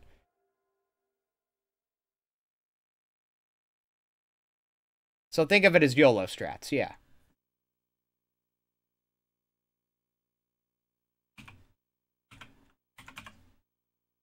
It is definitely a YOLO strat. Because if you fail it, the run's over. But if you hit it, you save a lot of time.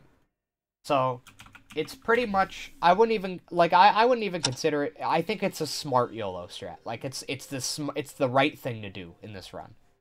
I think not doing it is not a good idea. I think it's definitely worth doing, for sure.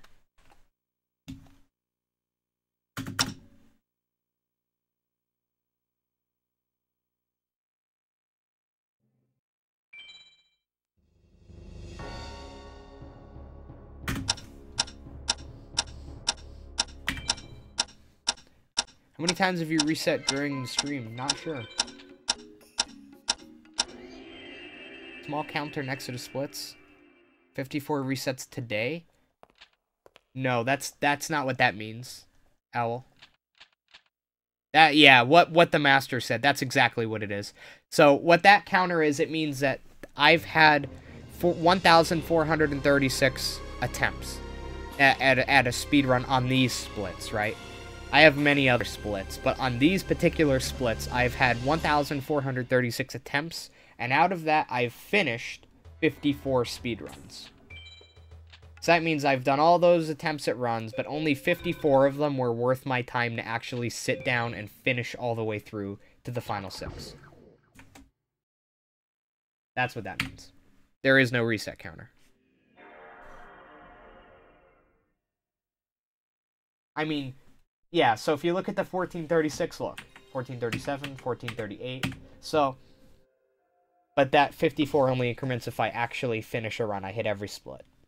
I should implement a reset counter for each stream. I think that would be fun.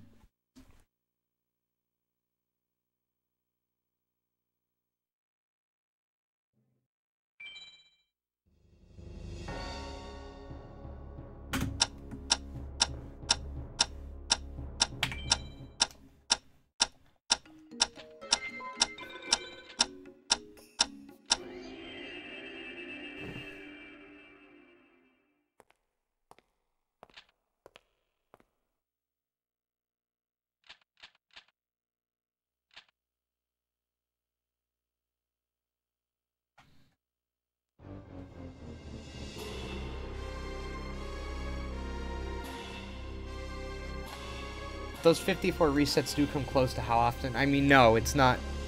It's not 54 resets. It's 54 finished runs. So it has nothing to do with resets at all. In fact, it's quite the opposite. It's 54 times I didn't reset. That's what that number means. It means that there were 54 times when I didn't reset the console. And I actually just played all the way through. There is no accurate counter for this stream of how many times I've reset. There's no accurate, nothing even close. I don't know how many times. Even though the speedrun method is the quickest, I do prefer the old way. I think it was more exciting to root for the drops, but it is way longer. RNG manipulation is so sick. Yeah, no, yeah, that's definitely, true. A lot of people, some people prefer the old way. I think watching runs of the old way is more fun to watch. Sometimes, I guess. I don't know. I guess it depends on who you are. But there seems to be a good bit of people who prefer watching the old way. But I can tell you for sure, doing the new run from a speedrunner's perspective, it's much more fun doing it this way. To actually do it. But that doesn't mean I don't like doing it the other way. Doing it the other way is nice because I can sit down for like a whole day, do a race, interact with you guys, interact with the chat, and not really have to think about what I'm doing. Doing this is more of like an actual speed run. I have to sit down. I can still interact with you guys, but I need to focus in a lot of segments and things like that. No, it's okay, Owl. Don't worry about it, dude. You're totally fine.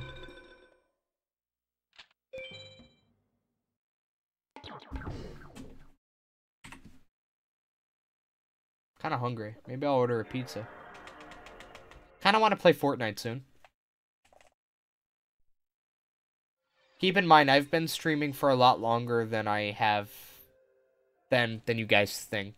I've been streaming so far today on YouTube for an hour and 38 minutes, but I was streaming for a while on Twitch before I came here today. So I've been streaming for quite a while now. I'm kind of feeling the Fortnite soon. Might play Fortnite soon on stream.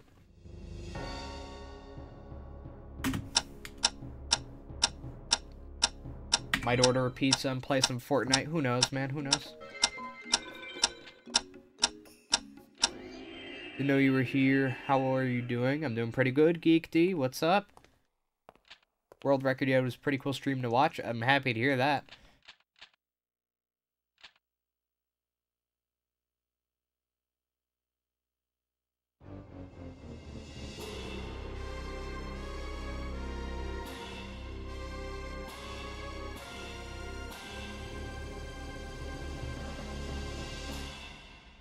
Playing Fortnite and eating pizza now. That sounds like living the life. Hell yeah, dude. Could play Oh, dude, Waterlord's here. Hell yeah, dude. How long do you plan to stream? Probably a long time, but it's probably not going to be this the whole time, right? So I'll be streaming for a long time, but I'm not going to be streaming this game for that much longer.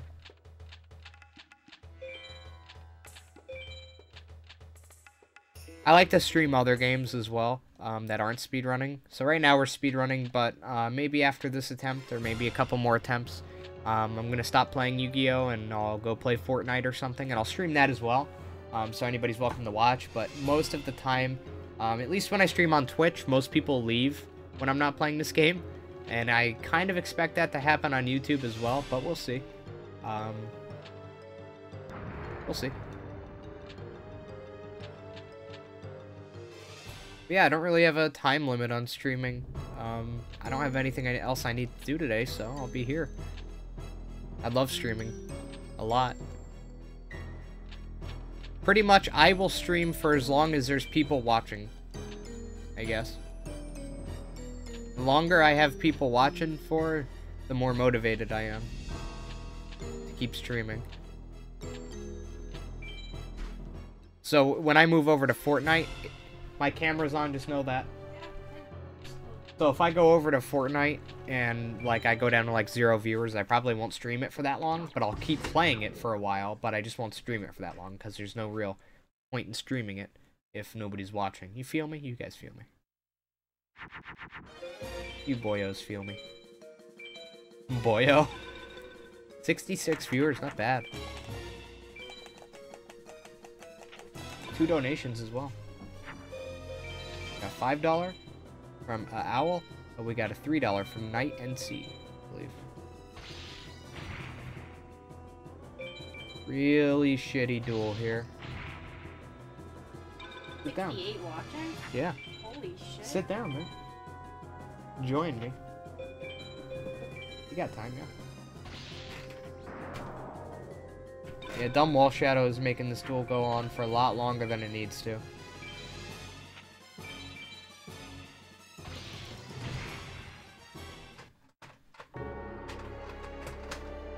Shouldn't be watching, have too much to do, TBH, but distractions. Hell yeah, dude. Supposed to be studying, but here I am, so good luck, friend. Thanks, Crazy Diamond. Appreciate you. I like to think this stream is a good background noise for doing other stuff. That's what I've been told by a lot of people. Maybe that's more so the other type of run, where the non-RNG minute runs, but maybe when I switch over to Fortnite, it'll be good background music. I don't know, I might order a pizza and just play Fortnite.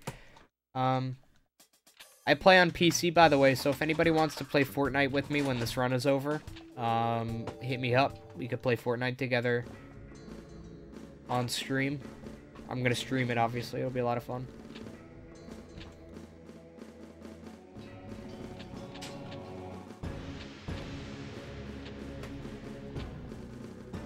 I like how little latency there is. There's only like 3 seconds, less than 3 seconds of latency. Yeah. Twitch is like 20, isn't it? No, Twitch is like 8. Oh. But less than 3 seconds of latency is crazy, dude.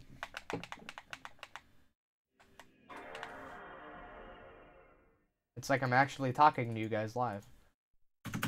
3 seconds after saying this, you're gonna hear it. It's like, wow.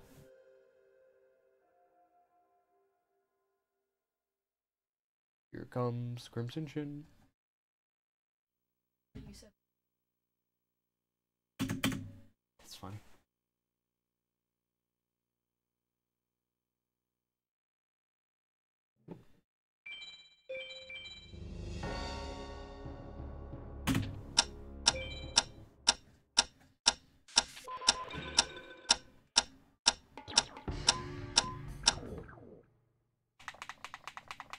Overwatch comp if you want to get triggered. No, I don't want to get triggered. I'll fucking end my own life if I have to play that. what's wrong? Overwatch competitive makes me want to kill myself. Why? Because I just keep getting matched with idiots. I'd rather play Fortnite where I can be the idiot. MBD more like MBS, am I right? Oh, hell yeah, brother. Some bull ass shit. They're doing it like all day, dude. I don't know what the fuck they're doing. Holding some kind of fucking rodeo outside my window.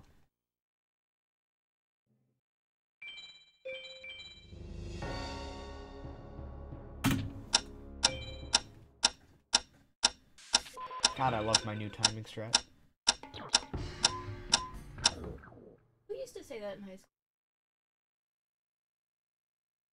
Don't know. Couldn't tell you. Was it R? No, I couldn't tell you. Alright, so second try is pretty damn nice.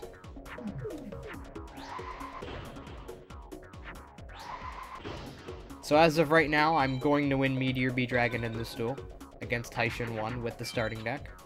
But anybody who doesn't know much about this run, prepare to have your tits blown off. The odds of winning this card is a 4 out of 2048. So you know how you farm Meadow Mage trying to win MBD and it takes forever?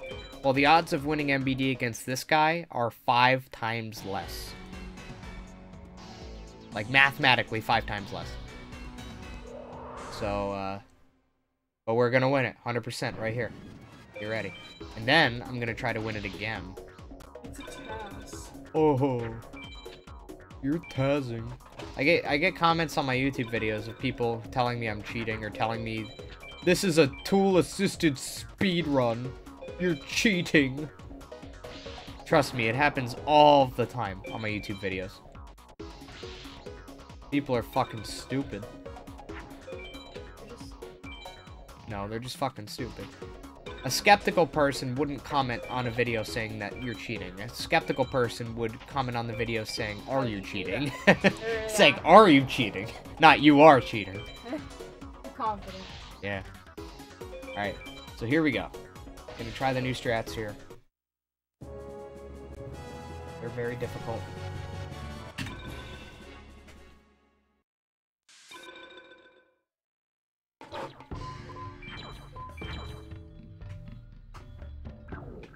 Alright, so if I got it, MBD will be the second card in my hand. Not fucking bad, dude. And this is a dark plant. 4, 5. How do you have Isaac as the That's Bible from Genius. I know it's Isaac, but that's Bible from. Fourth card is lower.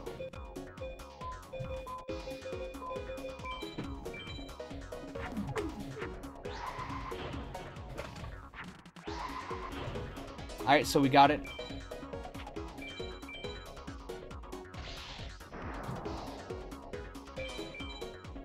So, we just got 2 MBDs in a row, and you guys are about to see that.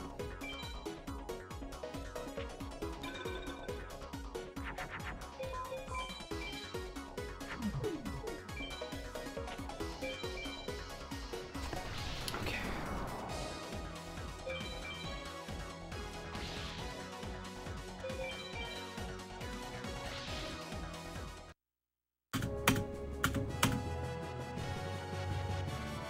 Two MBDs in a row. Tell me I'm fucking cheating, motherfucker.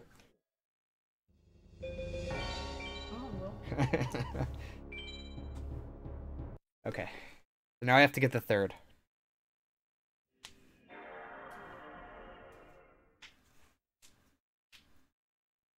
Is this MBD manipulation the hardest in this run? Seems to take a lot of resets. Yes, it's the most difficult part of the run, for sure, I would say. I mean, getting the deck is technically the more difficult. Actually, no, I would say this is the most difficult part, getting the second MBD at this point. But now I have to get the third, which is still difficult, so not over.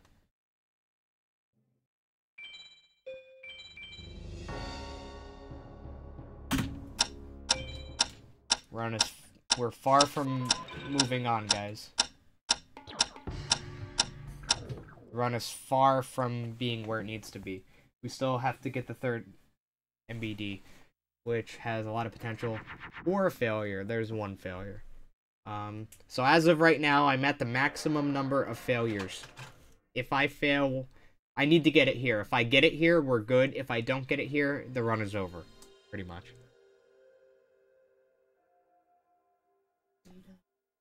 Huh?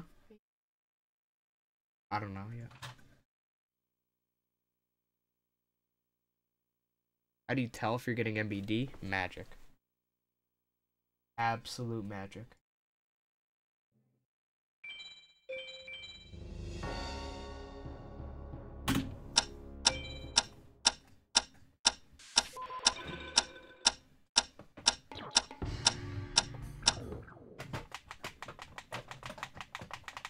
We don't have a run on our hands. We don't have a run on our hands until MBD3 is done. You guys should know that.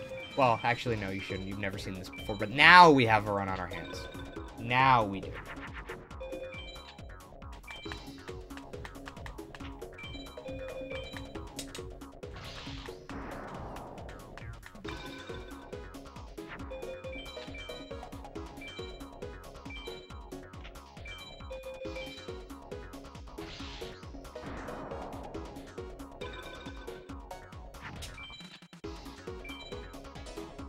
So now, this is the third MBD. I am absolutely 100% about to win a third MBD here.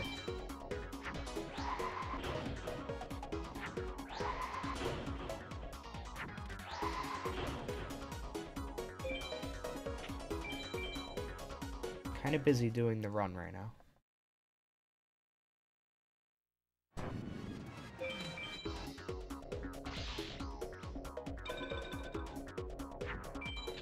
We're only going to be about around 2 minutes behind, which is not bad at all. Plenty of time to save in the run.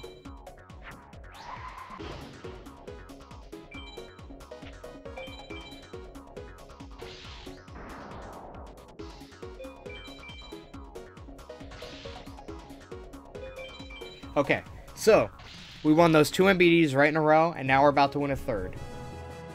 Guaranteed. Bam. Fuck with me. So now that we have 3 MBDs, we go through the game pretty much normally for a while. Just like the way that you guys play, except I have 3 MBDs.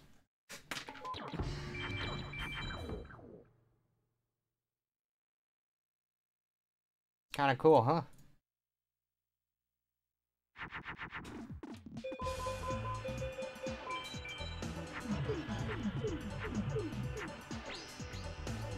Till fucking 6. Words and bell ringing. No, we do manipulations before the final 6. First stream I've been to where there's like no delay. YouTube has an option actually to make it so there's no delay, and I guess a lot of people just don't use that option. But I prefer the live interaction, so I use it. The downside is that it's not, what is the downside? There was some downside to it. DVR. I guess there's no DVR, so I can't, like, I can't go back, like, an hour into my stream to see what happened then right now, because I'm doing the super low latency option. But it is recording everything to YouTube, so it doesn't matter anyway. We can go back after the fact and look at the stream. But you can't go back in the stream right now. It's not, like, there is no DVR, pretty much. That's what it said. Huh? There's not. There is no DVR on Twitch either.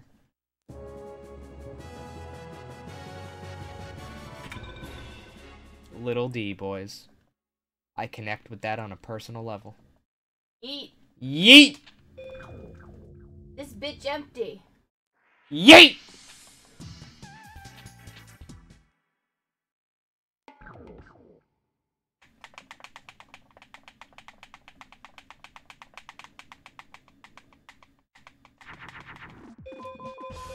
Shitty draws for a shitty run. Run's bad. Bad run, bad run, bad run, bad run. Bad. You're bad. Bad. Me, I'm sterile. Bad run. Bad. Better throw a bottle or the run now. God damn. So what do you think's gonna happen when I start playing Fortnite? Do you think I'm gonna lose all my viewers like I do on Twitch? Neither do I, honestly. That's the weird part. I don't know. I have more viewers here than I get on Twitch. Twitch, you gotta tell me, why am I on Twitch? Can somebody fucking tell me at this point why I'm on Twitch? I get more viewers here, I make more money here. Like, well, yeah, the only reason I'm on Twitch is because old boys. And I don't know. Tradition, yeah, I mean, that's Honest to God, it seems like YouTube is the fucking place to be right now for everything. Yeah, because streaming on YouTube generally was a meme. It's like, why wouldn't you go on Twitch? But now I'm kind of seeing. Yeet, yeet. Want some Hershey's drops? Why not, bitch? Yes. What? What are you talking about? I just got these. Last night. No, you fucking, you lost them. No, fuck you. Fuck you. Hey, can I donate without PayPal? PayPal? Yeah, I believe you can. Okay, you don't need to have PayPal. You heard it here first. You don't need to have PayPal.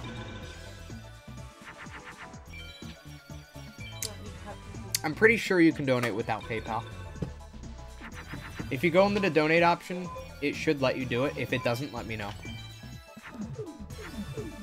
If it doesn't let you donate without PayPal, I have another link you can use that should.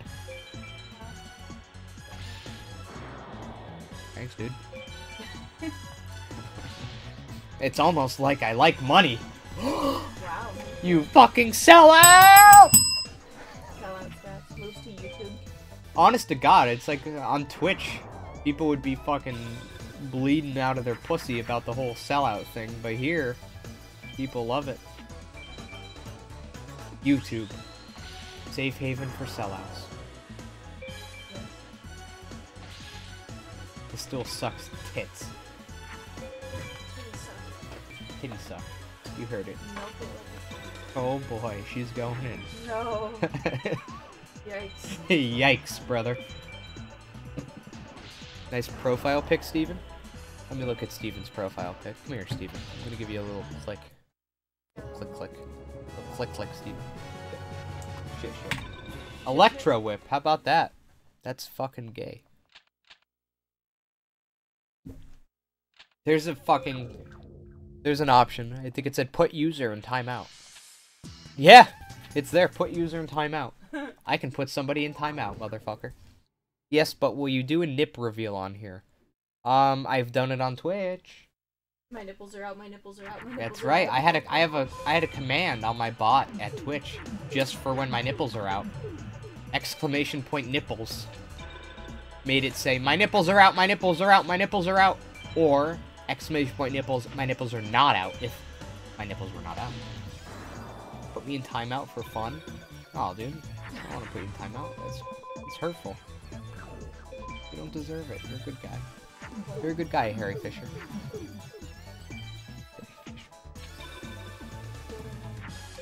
Yeah, that's a pretty good thing. You created a playlist of... Oh. Fury of a Dead Man, Bad Girlfriend. Nice.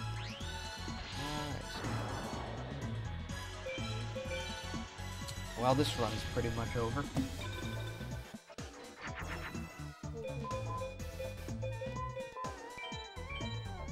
Do I put your username or yours in the Twitch? It should be your username, I believe. My username should already be there. Let me see.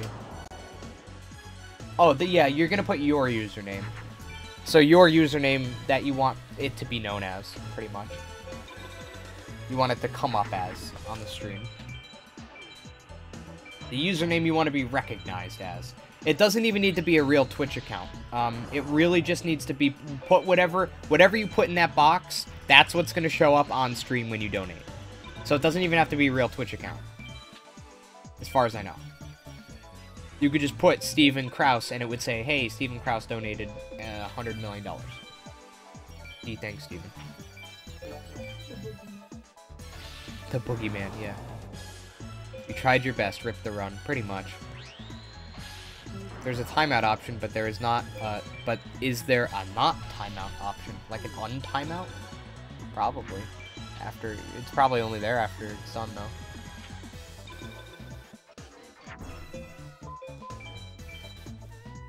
I think I'm gonna add my first moderator. I think Owl has proved himself moderator worthy. No, you're a bitch. Wow. BAM! Fucker. Fucker. Leave it. Don't do this. Don't do this. Why? Don't do this. Here it comes. No. How many wieners can Keith suck today? I ask myself that question every day. Yo! Are you mad, bro? Donated 10 buckaronis. You get 10 bellaronis for 10 buckaronis. Thank you so much, my guy, for the $10 donation. I really do appreciate the support I've been getting. You guys have... Everybody in this stream, everybody who's been involved with this stream has single-handedly changed my opinion of streaming on YouTube. Before today, I really would have never thought of streaming on YouTube because I have Twitch, I have a following there, but you guys have honestly shown me that it's pretty damn nice here, and I have a pretty damn good YouTube community as well. I never really knew how my YouTube community was, because I never really thought I had a YouTube community. I thought I really only had a Twitch community that sometimes went on YouTube. But doing this stream has kind of showed me that I do have a community of people on YouTube as well. And look at that, it's a community of great fucking people, just like on Twitch. I am one of the luckier persons, I think, on Twitch and YouTube, because I have a great-ass community on both. Different people, but mostly different people, but a great community on both. So, honestly, guys, thank you.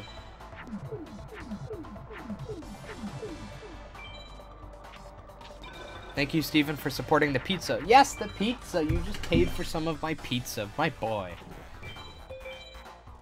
I think I'll get pizza now, just for that donation. After I reset this run, because this run's pretty much over. I mean, it's been over. I've just been fucking around, honest to God. Don't donate for FM, you donate for the... What? Hello? Is there something behind me?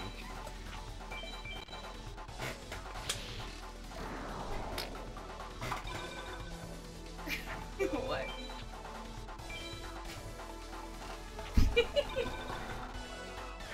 Fucking child, Carly. Honest to God, my girlfriend is a child.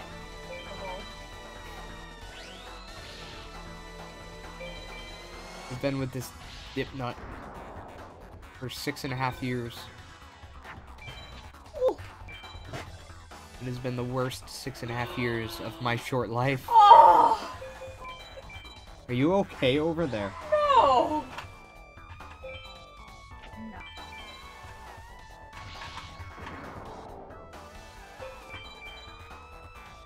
Oh, hi, Mark.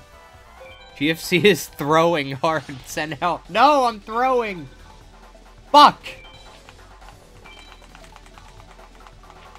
I didn't mean to throw, Dad. That's okay.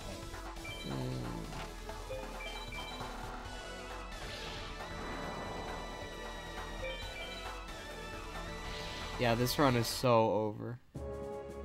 Teach your girlfriend the magic that is RNG manipulation. Nah, she's too retarded. What? She has a deficiency, I'm sorry. I don't. I'm not retarded!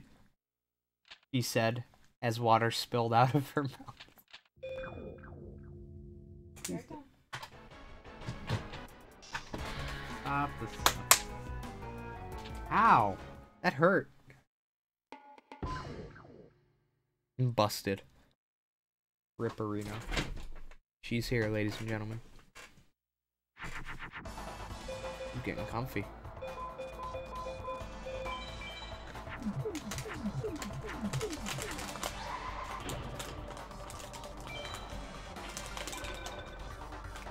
Holy shit, $11 donation from Mayo. Oh my god. I love him. This is unbelievable, dude. Thank you so much for the $11 donation, Mayo. Dude. 11 bell rings. Pizza paid. Dude, you're not fucking lying. Thank you so much. Oh, the wall. This is Donald Trump's America, ladies and gents. The wall.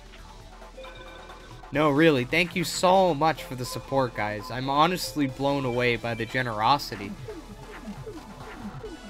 Honestly, like... So what is that? 11 and 10. That's 21 plus another What else did I get? I got another 8, so that's like 29 bucks, close to 30 bucks just on this stream. 2 hours.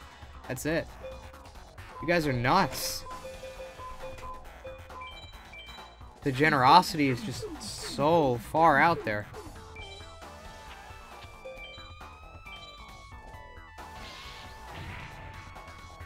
Honestly, I have the best. I stand behind it. I have the best community of people on YouTube and on Twitch.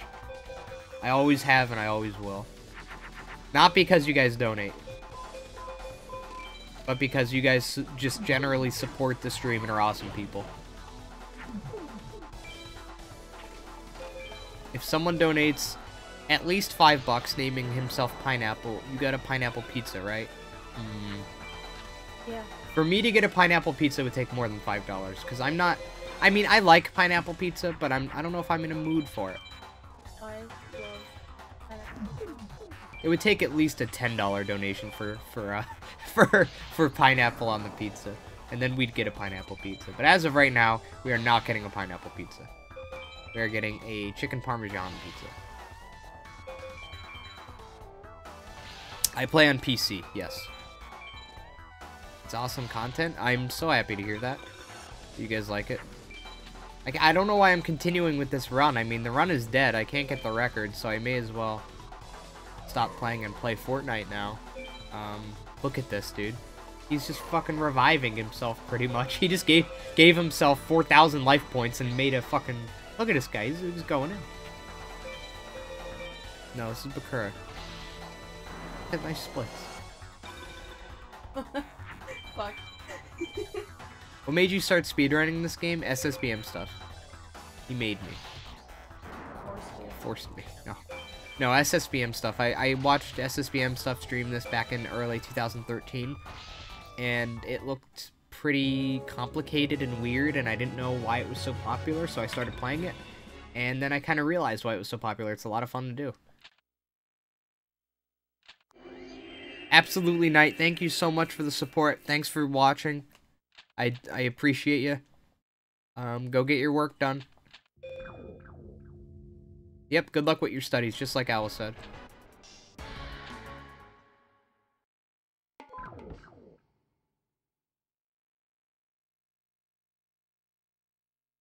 That MBD manipulation that you do, can it be done on a PlayStation 2? You're gonna like this. It is done on a PlayStation 2. That's what I'm playing on right now, actually. So yes, it can absolutely be done on a PlayStation 2. Just make sure that you have FDS turned on, fast disk speed. So when you turn on the console, before you put in a game, keep the disk tray open, just hit triangle to go into the settings, and hit triangle twice. So hit triangle twice, and then it should say fast disk speed on or off. You can turn it on. And then you're good to go. When I'm feeling angry, then you think you'll find me in my litter box, picking up a sting.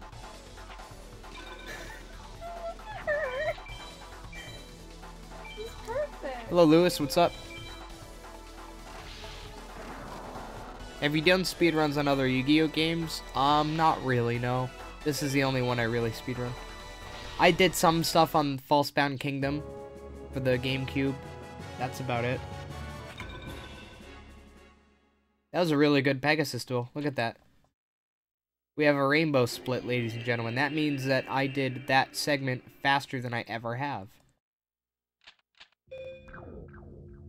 Sort of litter boxes is your girlfriend making fun of? Oh, the cat variety. Gotta head out, have fun, enjoy the pizza. Thanks so much, Mayo. I really do appreciate that, dude.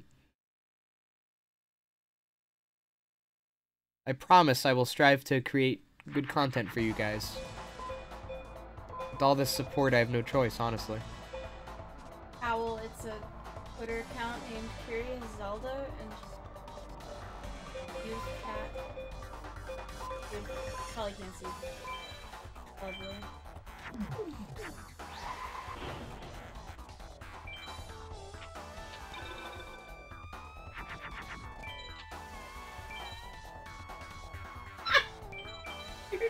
He's reading memes. Whoopsie whoopsie. No. I don't want that filth on this channel.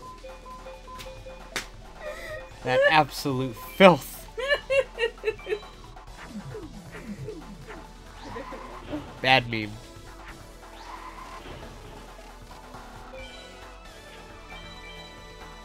Hey, what's up? Russian man. What's up, fetus? No, what's up, Russian dude? How you living? I'm not gonna be able to pronounce that name. So she's laughing at Patrick Star memes now? May as well be. Greece? Oh, okay. I get you. Oh, yeah, that is Greek. Sorry. Greece. Hello, Greece, man. Greece man. Greek dude. Greek god. Perhaps. You're a Greek god because you're Greek, and you're a god because you're in here watching and supporting the stream. So thank you, my guy. My god. My lord. Listen to the meme. Big fucking TV, can't find the fucking Yeah. shit router Wi-Fi network. Yeah. All she does is memes. She is the most basic white girl you will ever see in your life. She's basic as hell. But you're ugly. Hello, Nicholas. What's up, my guy? Welcome to a run that should have been reset 20 minutes ago.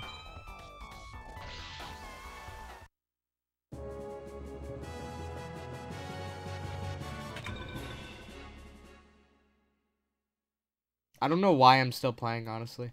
I'm only gonna go until the World Tournament's over, and then I'm gonna be done with FM for today, if that's okay with you guys. But I'm not gonna be done streaming. If anybody wants to watch, I will stream Fortnite, if anybody's interested in sticking around for that. I know it's not Yu-Gi-Oh! Forbidden Memories, but I still stream just like I am now, except with a different game. And if anybody wants to play, you know, you're absolutely welcome to. And before he records, no, I won't be recording. It's honestly not possible for me to record at this point, as far as I know. Well, I mean, it is, but it would require luck on a level that just isn't gonna happen. Yo, $1 donation from Suryuja, or Suryuha. Thank you so much for the $1 donation, dude. One hot ring for you. Not a cold, not a room temperature, but a hot ring.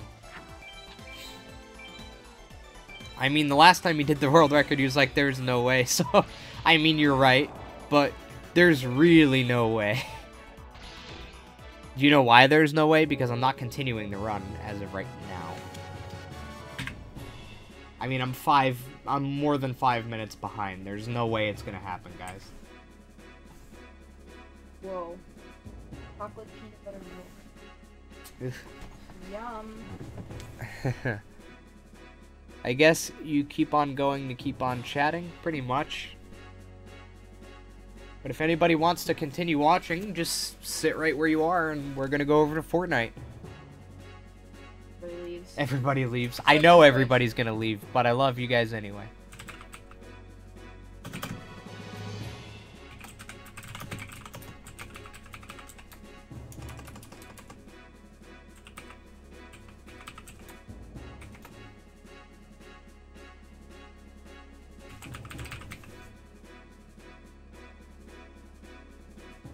Alright, so the title should have updated.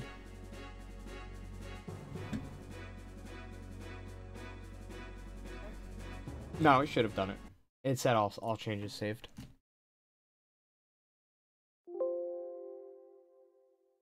Farming time. Meadow Mage gives you Skull Knight. Thanks, Novo MCVD. I knew that, though. But no, it's not farming time. There is no farming in that speedrun. The speedrun entirely is RNG manipulating, so I win 3 Meteor Bee Dragons in the beginning of the run from Heishin 1.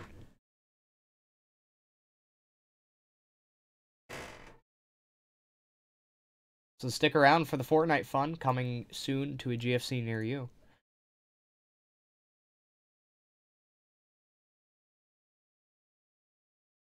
So you're going to forgive me. Unfortunately, I don't play Fortnite. Have a nice pizza and gameplay. Absolutely, Alfonso's. I appreciate you for coming in. Fortnite's a lot of fun, though. And it's just a chill stream in general, so I definitely recommend sticking around for anybody who is on the fence. about sticking around, I'd recommend it, but obviously I'm a little bit biased.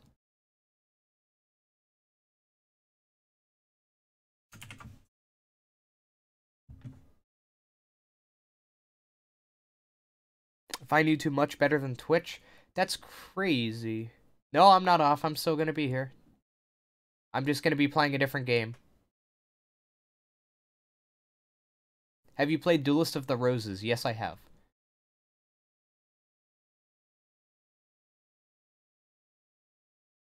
Not a giant fan of it. I'm being honest with everybody inside of the room.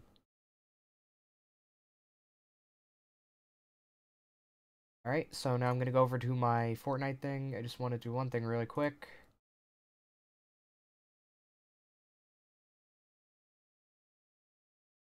Testing, testing, testing, testing. Okay. Let's see, 4435.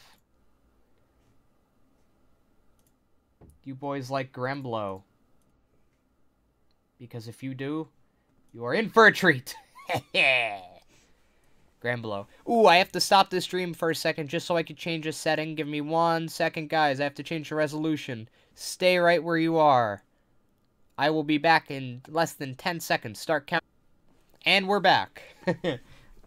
It was quick, I know. Mr. Big Nose. Mr. Big Nose. Ladies and gentlemen, we have Gremblo. I don't like him. I just have to go back here and disable the webcam so I can put it on this scene here. Oop, I have to say, I saw it somewhere else. No, I see it here still. Oh, no, that's not it. That's fake news. Okay. 44 and 35. So filters. I just have to add a noise gate.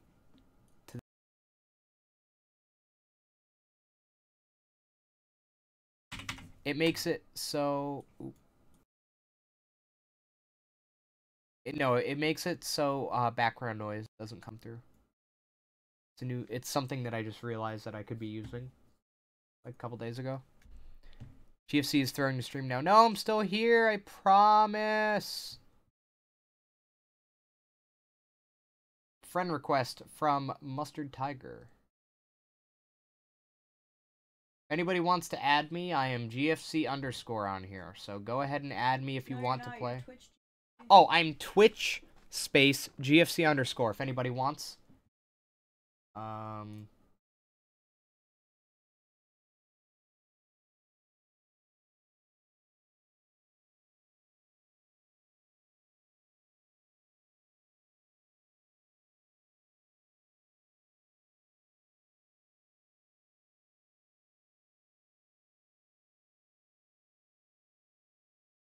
You guys like Gremblo, though?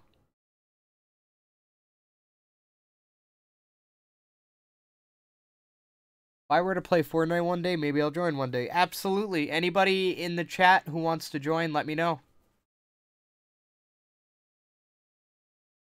Everybody is welcome.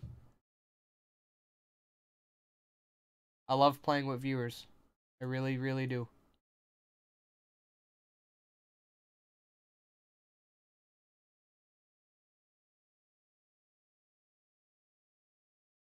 On the One? Oh, yeah, on the Xbox One.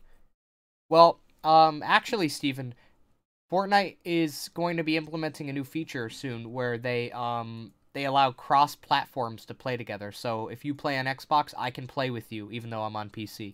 Pretty cool. Let me add my webcam, actually. You guys can see me. It's me, everybody.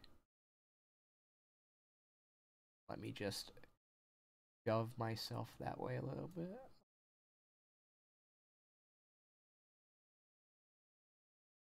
The Red Hot BR is here. No way.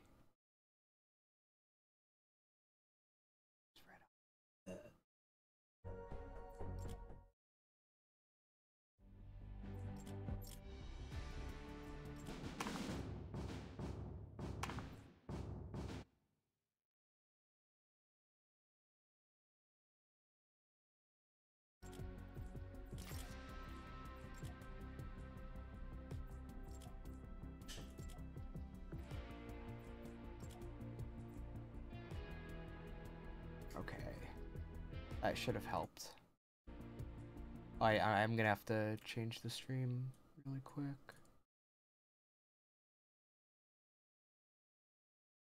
And I need to change my webcam, actually. I forgot to put the resolution over to this.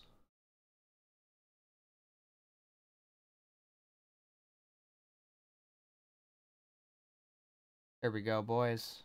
I'd say we're ready to go. Be a little bit tinier there. There we go. What do we got here? Remote explosives coming soon. Cool. Oh, teams of 20 last day.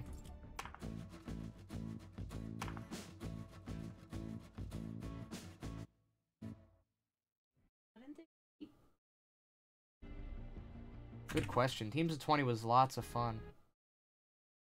Kind of shitty that they don't have it anymore.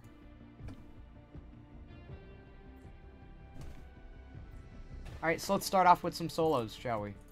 Just to make sure that the stream is going to look good. But I'm watching my own stream. It looks pretty nice so far. Hello.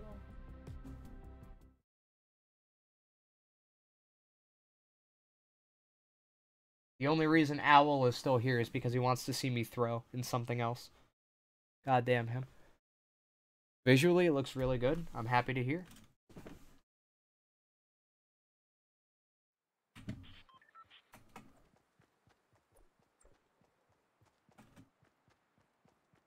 Wow, actually, it looks like I have plenty of CPU power to spare.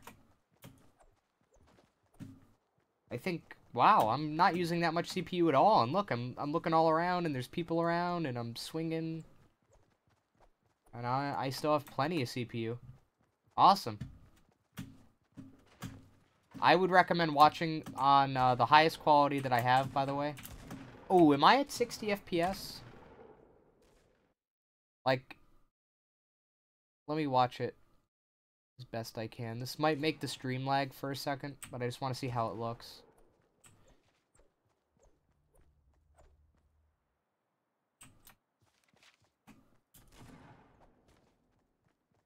Yeah, look at that. That looks damn good.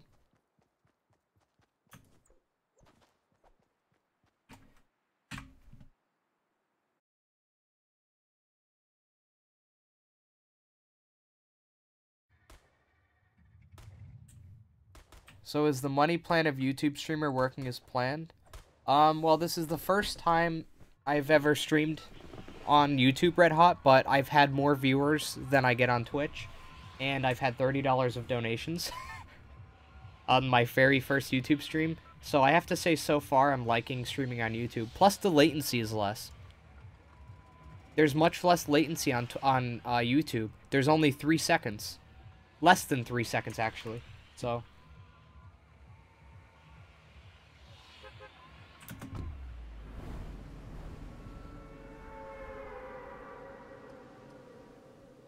it's been a pretty damn good stream, I have to say.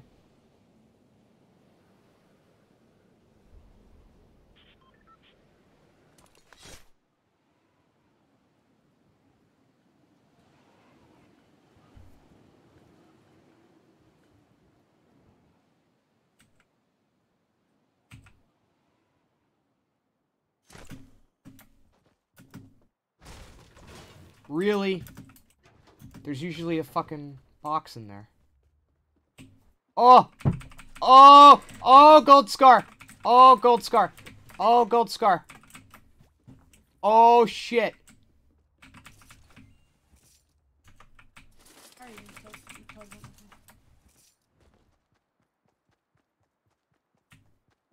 Oh!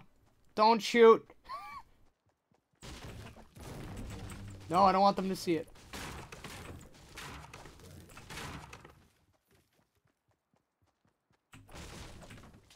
Oh, don't shoot.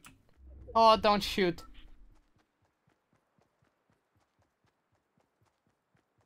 I'm a defenseless little boy.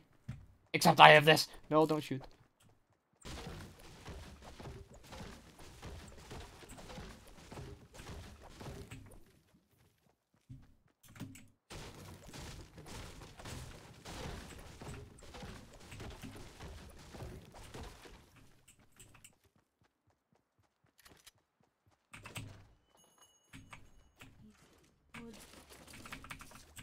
Oh, fuck, I have so much ammo, too. Oh.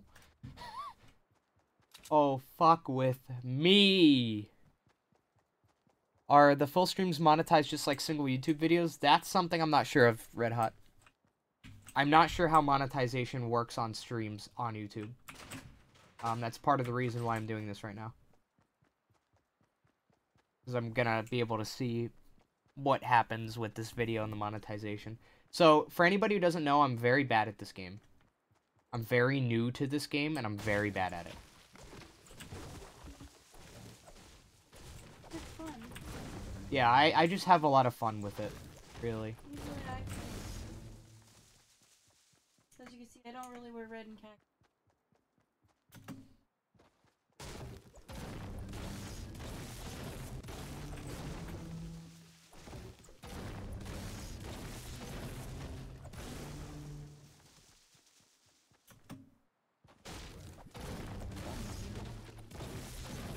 Oh yeah, I have way more viewers right now than I ever would on Twitch with Fortnite. Is anybody actually here? Or did people just leave the leave the tab open on accident? Sound off in the chat, say something in the chat if you are actually still here and watching.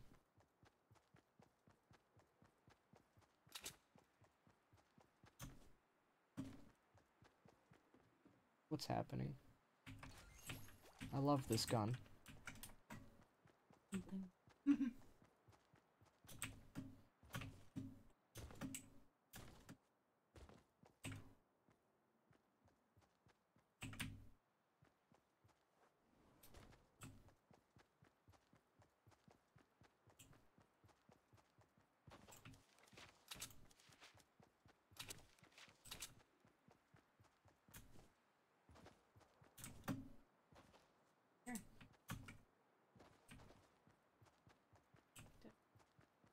Hmm?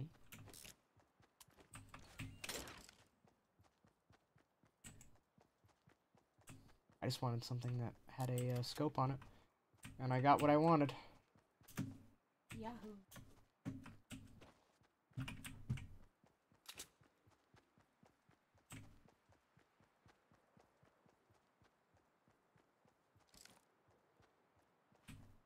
I was actually just gonna go up there. Pretty sure I still am. Viewers obey you here. Yeah, they do. Why? I don't know.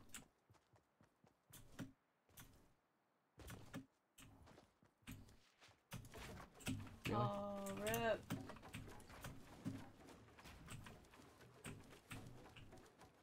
I'm never good at getting up knives.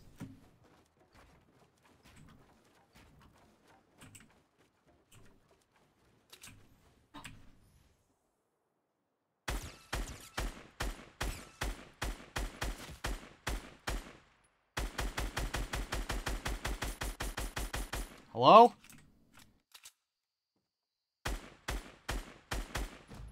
Yeah! He's getting the good looting, boys! Knock, knock, knock!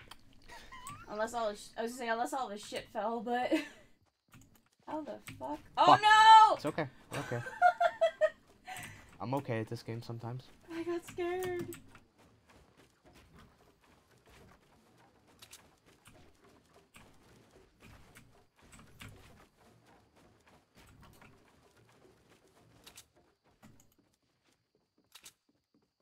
Awesome.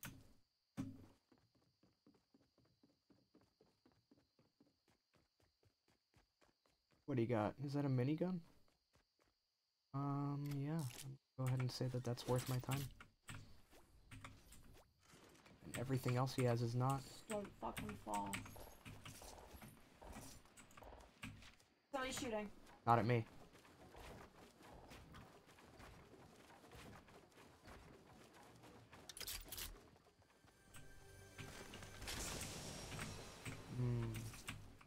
Yummy.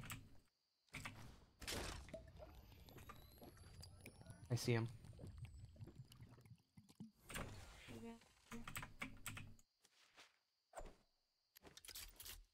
No, I'm just gonna leave him there. Let him come close. Let him come here. I see him. He's on my scaffolding over there. Here he comes. I don't know. Oh, have to wait for him to come close.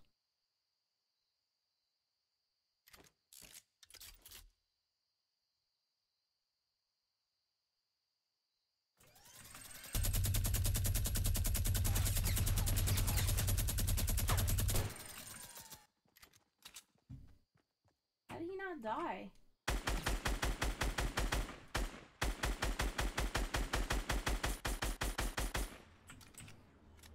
Oh shit.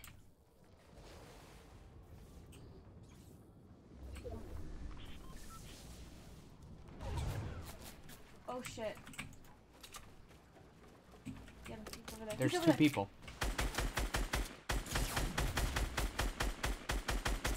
Oh no. There were 3 people here. What the fuck? Ah.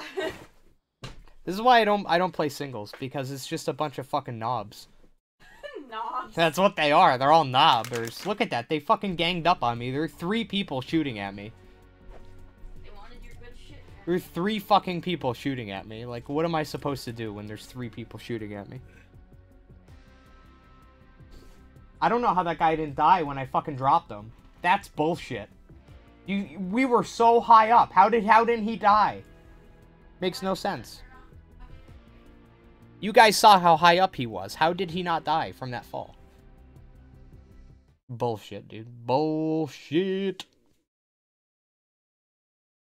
What do you want me to do? Alexa, turn off the bathroom light. Philips Hue hub at the bathroom connect isn't responding. I'll take care of it, babe. Just leave. Alexa, He didn't die because you turn threw. off the God damn it, bathroom Owl. light. Again, Carly, I'll take care of it. She's dumb. Alexa, turn off the light in the bathroom. Okay. See, I took care of it, like I said I would.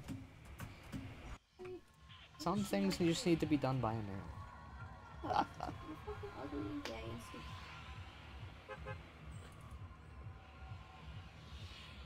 Gay. Go to retail or your mom gay.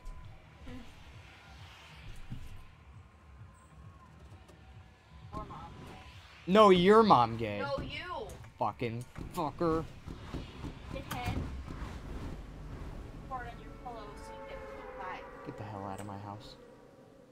No, it isn't. I live here. Leave. I'll Go play to gay or your mom retail.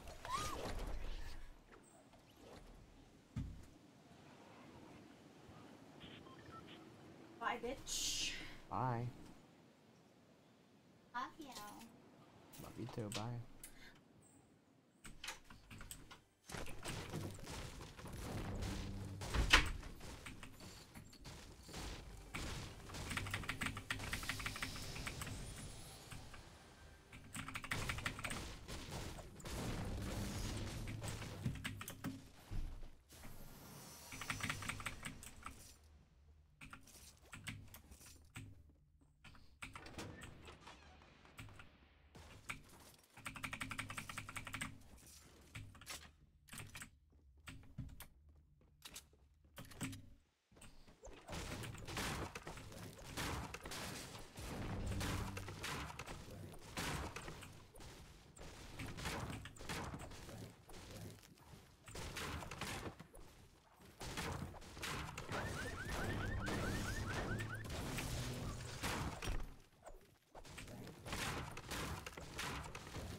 I don't know why that took so many hits.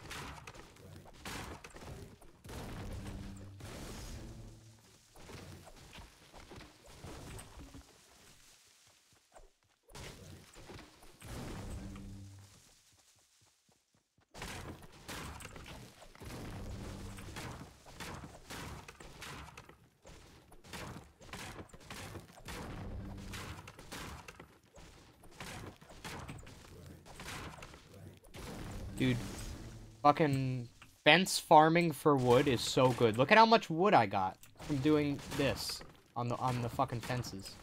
I'm telling you, fences are one of the best places to be.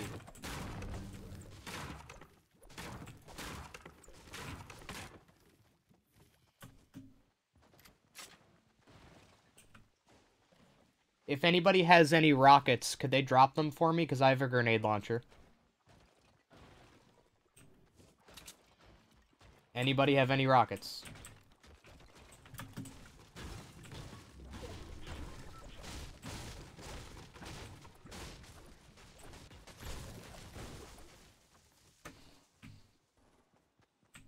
Cutting down a tree simulator, yeah, dude.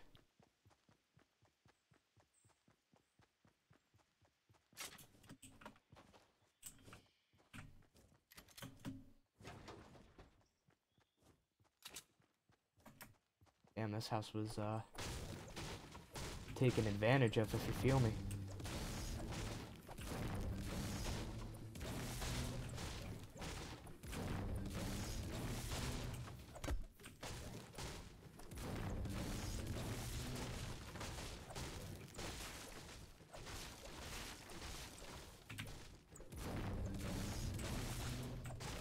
Never have enough wood, ladies and gentlemen. Except for when you have 9999, then you have enough wood.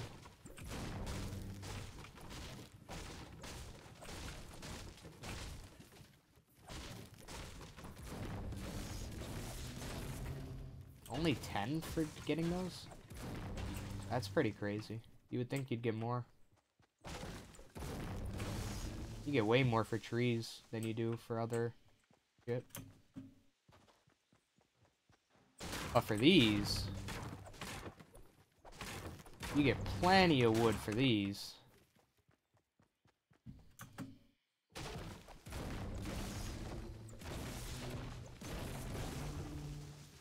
Oh yeah, baby. We are at max wood.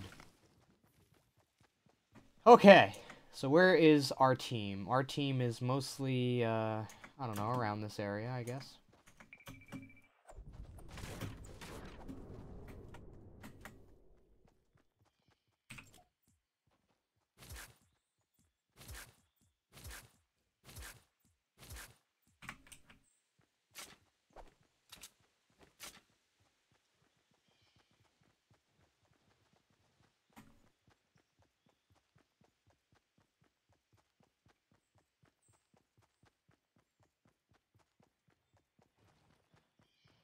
We should move forward, guys, from retail. We should move towards tomato. I think we should all go. Yeah.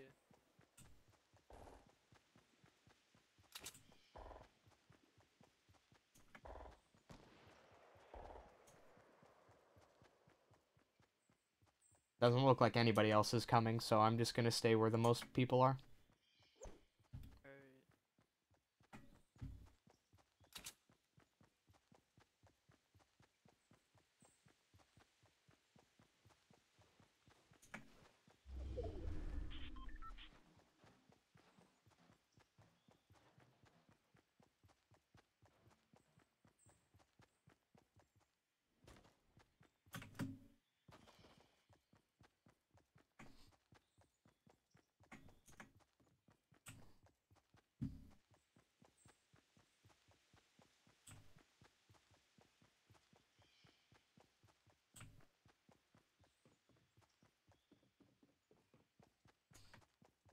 Looks like most people are down this way.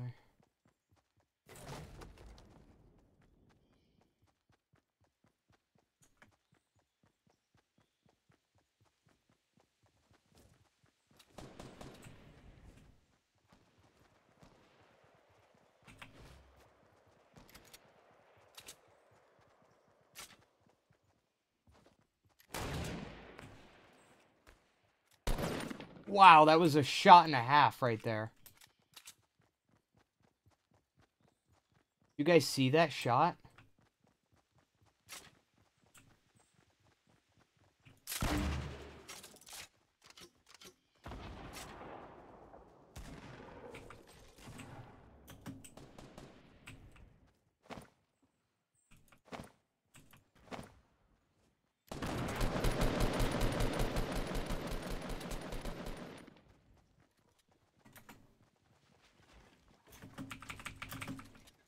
Wow, you fucking cunt.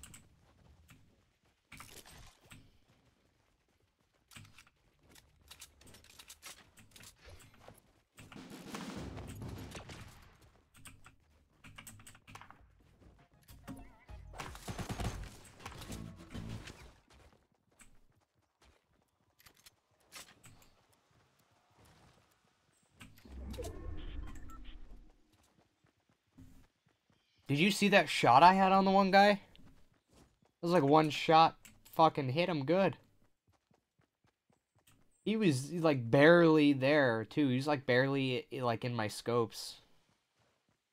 I hit him just before he fell. It looks like our team is destroying. Look at that. We have 19 people left. The second team has 11 and the third is 2. So we win pretty much. I got movement over 318 past Dusty.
Fuck! I had no... fucking help! Where is everybody? Where is everybody? Garbage fucking team, dude. Nobody was there. 17 people, and none of them are where the fucking fighting is happening. That's what I don't like about this mode, is that most people who play this game don't want to get into fights, so they just fucking stand back, and it's not how the game is supposed to be played, and it's so fucking annoying. Jesus Christ, dude. It's fucking trash. My team is literally trash. Everybody's just fucking standing in a corner and running to the circle. Nobody's actually fucking fighting. Absolute garbage team, dude. Absolute trash. I lost because my team is trash. That is why I lost. 100%. There were fucking 4 people running around me, and my team is nowhere to be found.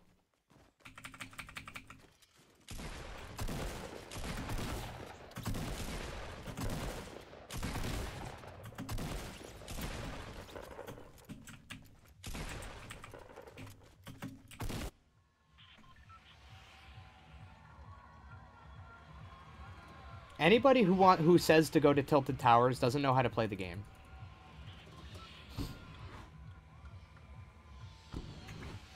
In Team of 20, if you drop at Tilted Towers, you're simply an idiot. But that's where everybody's dropping, so now if I don't drop there, I'm the idiot. It would do more harm for me to drop somewhere else on my own than it would be to just go with these guys. But it's a really stupid idea to drop here.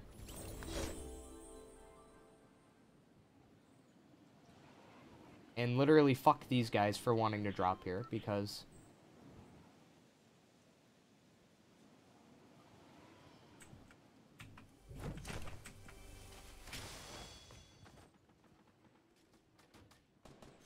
This sucks, dude. This sucks. Who fucking wants to go here? Honest to God. Fucking idiots who don't know how to play the game and just want to have a little bit of a Call of Duty experience before dying. That's it. It's the only people who fucking drop here. That's it.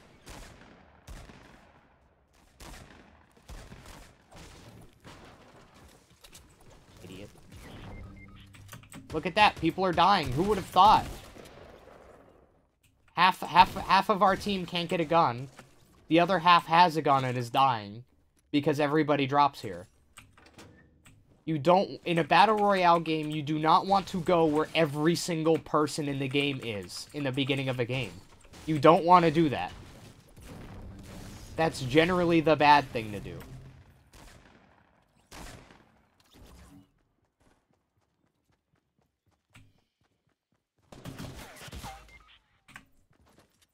Honest to fucking God, dude. I can't fucking stand the absolute idiots that get put on my team.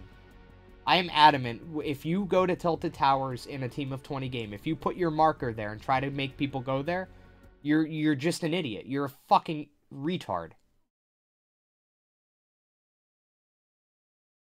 There is no other explanation. You are absolutely garbage at the game. If you are like, guys, let's go to Tilted. Oh, yeah, let's go to Tilted, guys. Fucking idiots, dude. Don't go to fucking Tilted Towers unless you're a fucking retard. Honest to God. Dude, I'm alpha as fuck all around the board. Honest to fucking God. If you don't go to retail here, you're literally just wrong. You're playing the game the wrong way.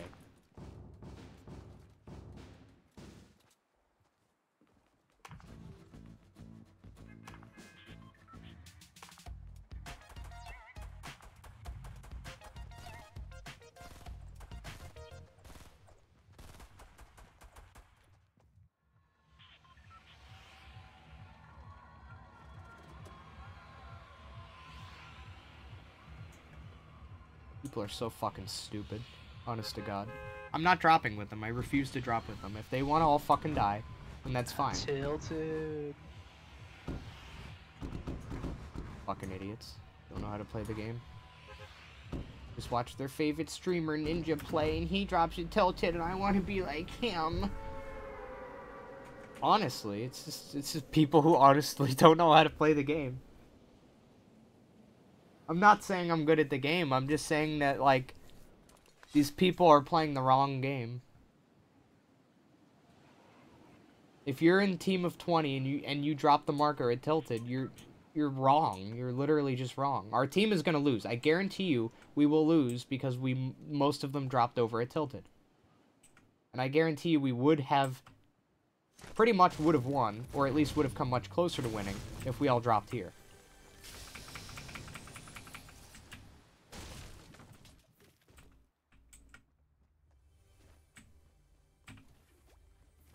In a battle royale game, you do not want to go where everybody is in the beginning. You don't. I do not care what anybody says. Anybody is wrong. You do not want to go where everybody is in the very fucking beginning of the game.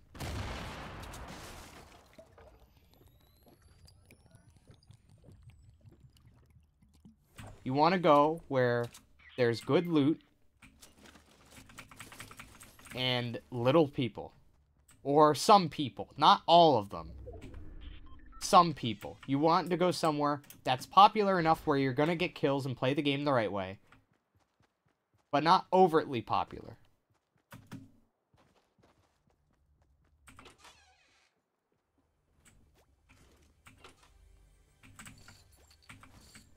So it's like I get all this good loot for myself now, so I mean, I'm happy.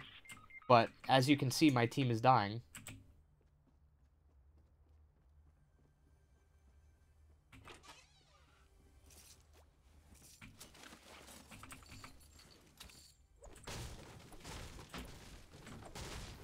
It's almost as if things don't work out that well when you drop at the place where everybody drops. I know it's a crazy concept, but bear with me.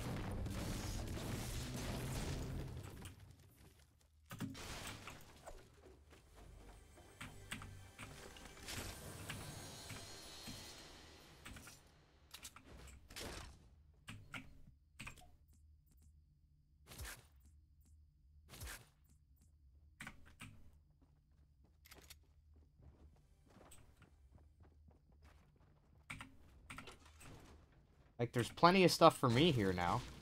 But, look at me. Literally nobody else is here.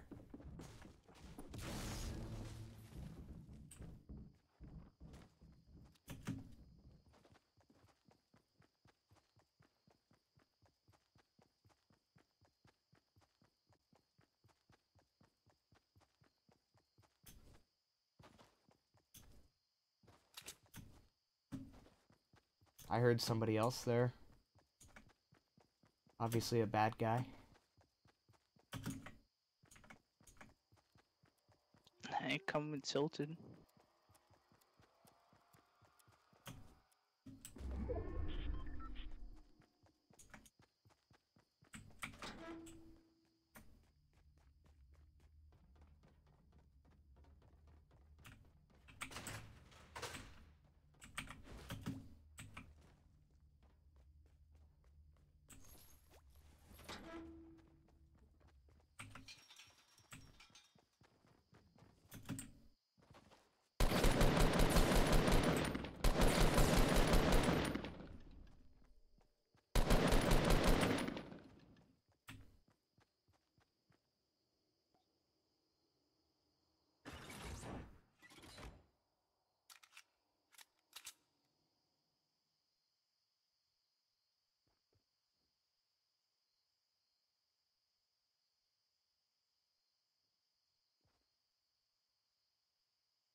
How did he one-shot me like that? Cool. Good idea dropping a tilted, guys. How many people are left on our team? 4 people? There's 4 people on our team, and there's more than 10 on most of the other teams. But don't worry, guys. Let's drop it tilted. Honestly. Honest to fucking God. Like, the game is fun. I just really get angry at people who, like, don't know how to, like, they're not bad at the game because they're not hitting shots, or they're making, like, stupid decisions. They're bad at the game because of their attitude.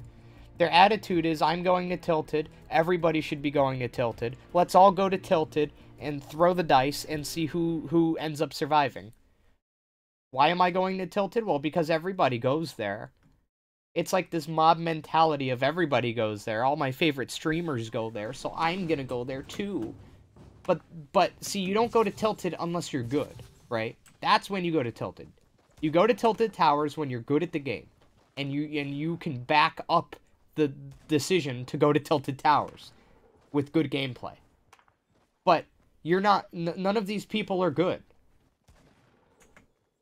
Retail would be a good place to go, or Pleasant.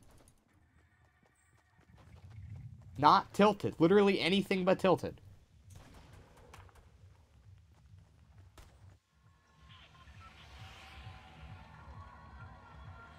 Tilted or Retail. Fucking pick one. Good. At least we have a team that isn't horribly retarded. I'm not a big fan of dropping right in the beginning like this, because that's where a lot of people go as well. But at least it isn't fucking Tilted Towers.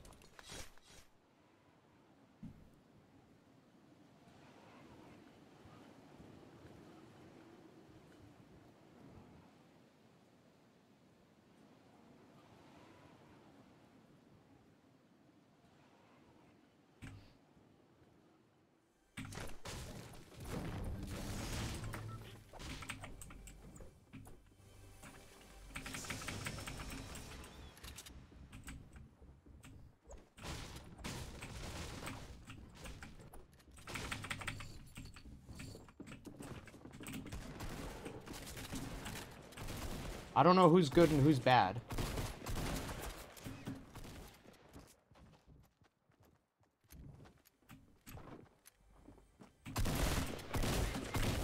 This game fucking sucks. Help, please.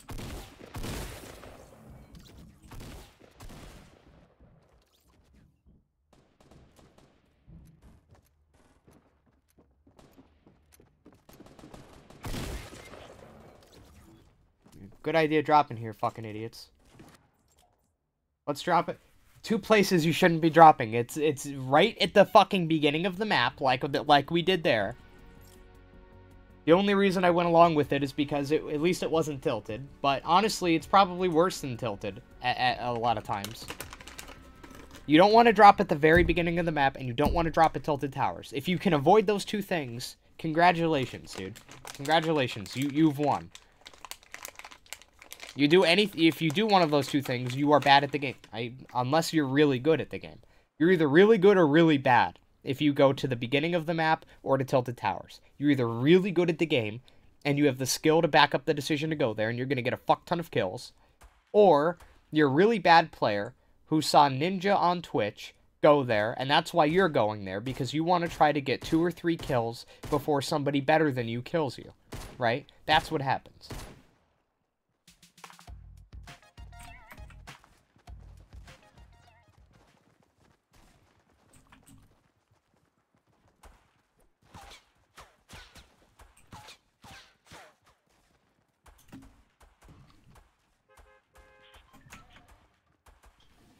Guess where people are gonna drop here.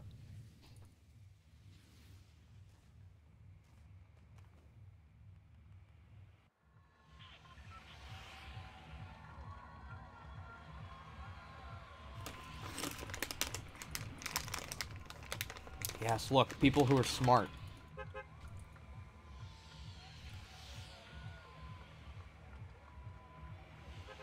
Why would you drop there? I don't even understand.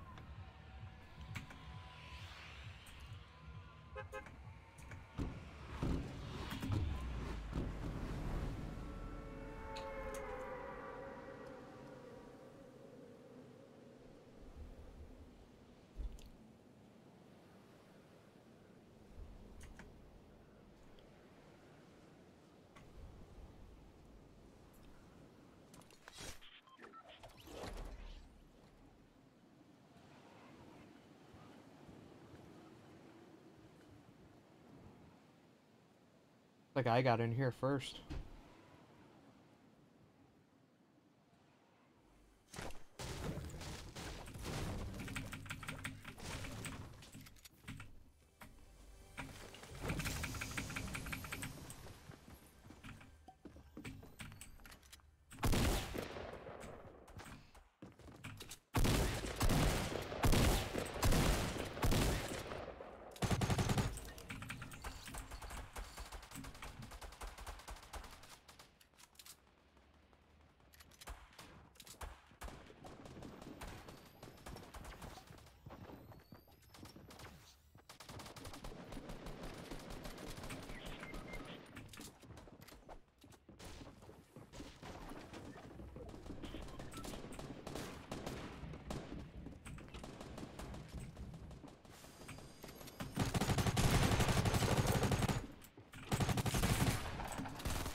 Oh, he's good.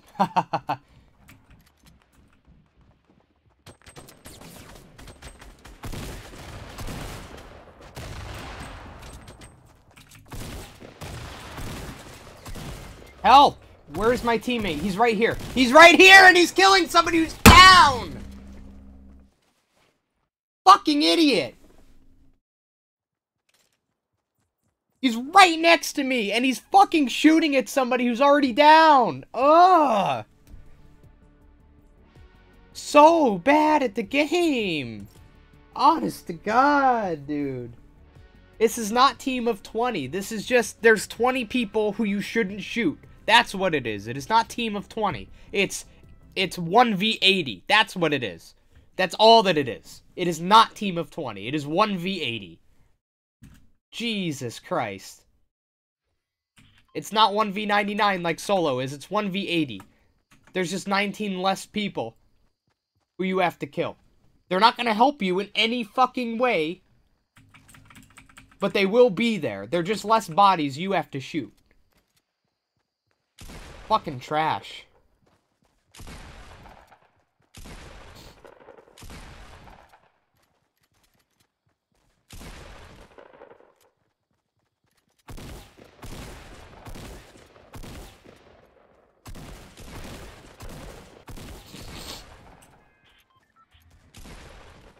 Dude, I'm fucking triggered.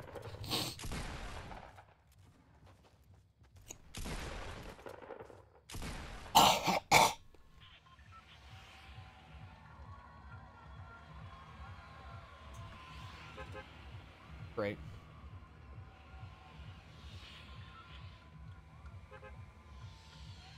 You see what I mean about this mode? You see what I mean? Like, look, there's 4 or 5 people who already dropped who aren't even going here. I'm only going here because that's what everybody is doing, and I have to. Because if you don't drop here, if you don't drop with your team, you're gonna lose, right? That's the bottom line. If you need to drop with your team, or else you will lose.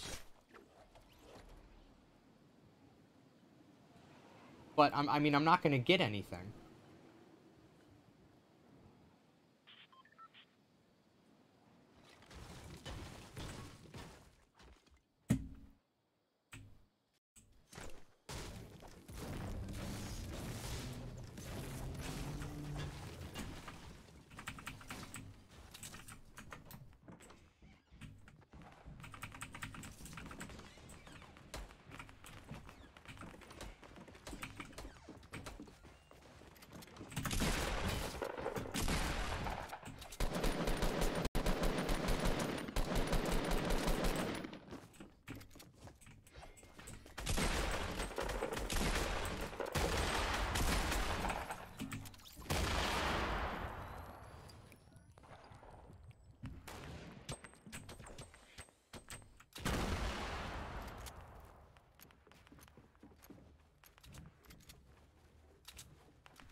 Dropping here sucks just so bad.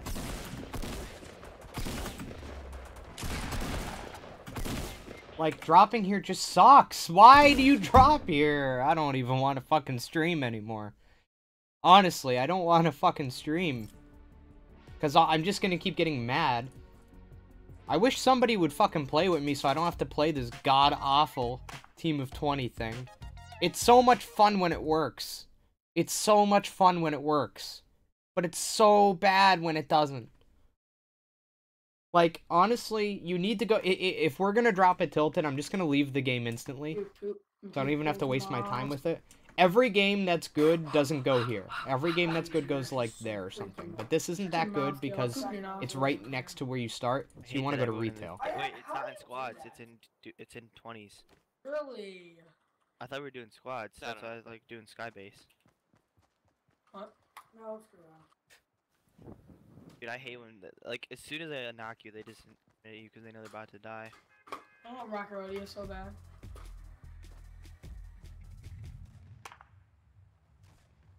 I want Rocket Rodeo, so stop. I haven't won a These guys are fucking idiots. The whole time it's been out. Yeah. You hear me, Seth? I haven't won 120 v20. And you need to die.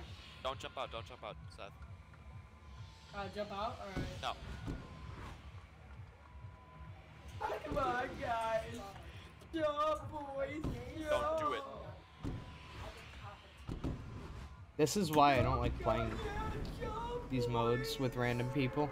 Everyone jump. Everyone. Everyone's going retail this time. Are you sure about that? Yeah. There's 3 guys going tilted. Then there's like 3 guys going nowhere. I'm going to note. I'm kind of freaking Loot Lake. Honestly, I kind These of. people dropping me. I I'm wouldn't gonna go fucking make it. I mean, if you went to like Snobby Shores, no one would go there. Oh, yeah, well, I like to go here because I like getting kills because I'm a freaking amazing at the game. Like you thought. Now I you just guys get are like, eliminated. See, this is the epitome of the kid who drops it tilted. I'm fucking amazing at the game, so that's why I'm gonna drop there, guys. Little 12-year-old voice. Are you kidding me? Did that really just happen? Of course he has a gun. What do you know? Coming, Caleb. Well, I know that he's a gun now. There, now nobody can get it. I'm juking him. I'm juking him. I love when you only get snipers somehow. I see him. If he kills me, I'm gonna be so angry. Yeah, that'll be a fat shot. No, I juked him. Oh, Not you're see. cool. I didn't talk about yet. You guys are fucking retarded. I keep it. Yeah, I'm gonna cut the stream now, bye.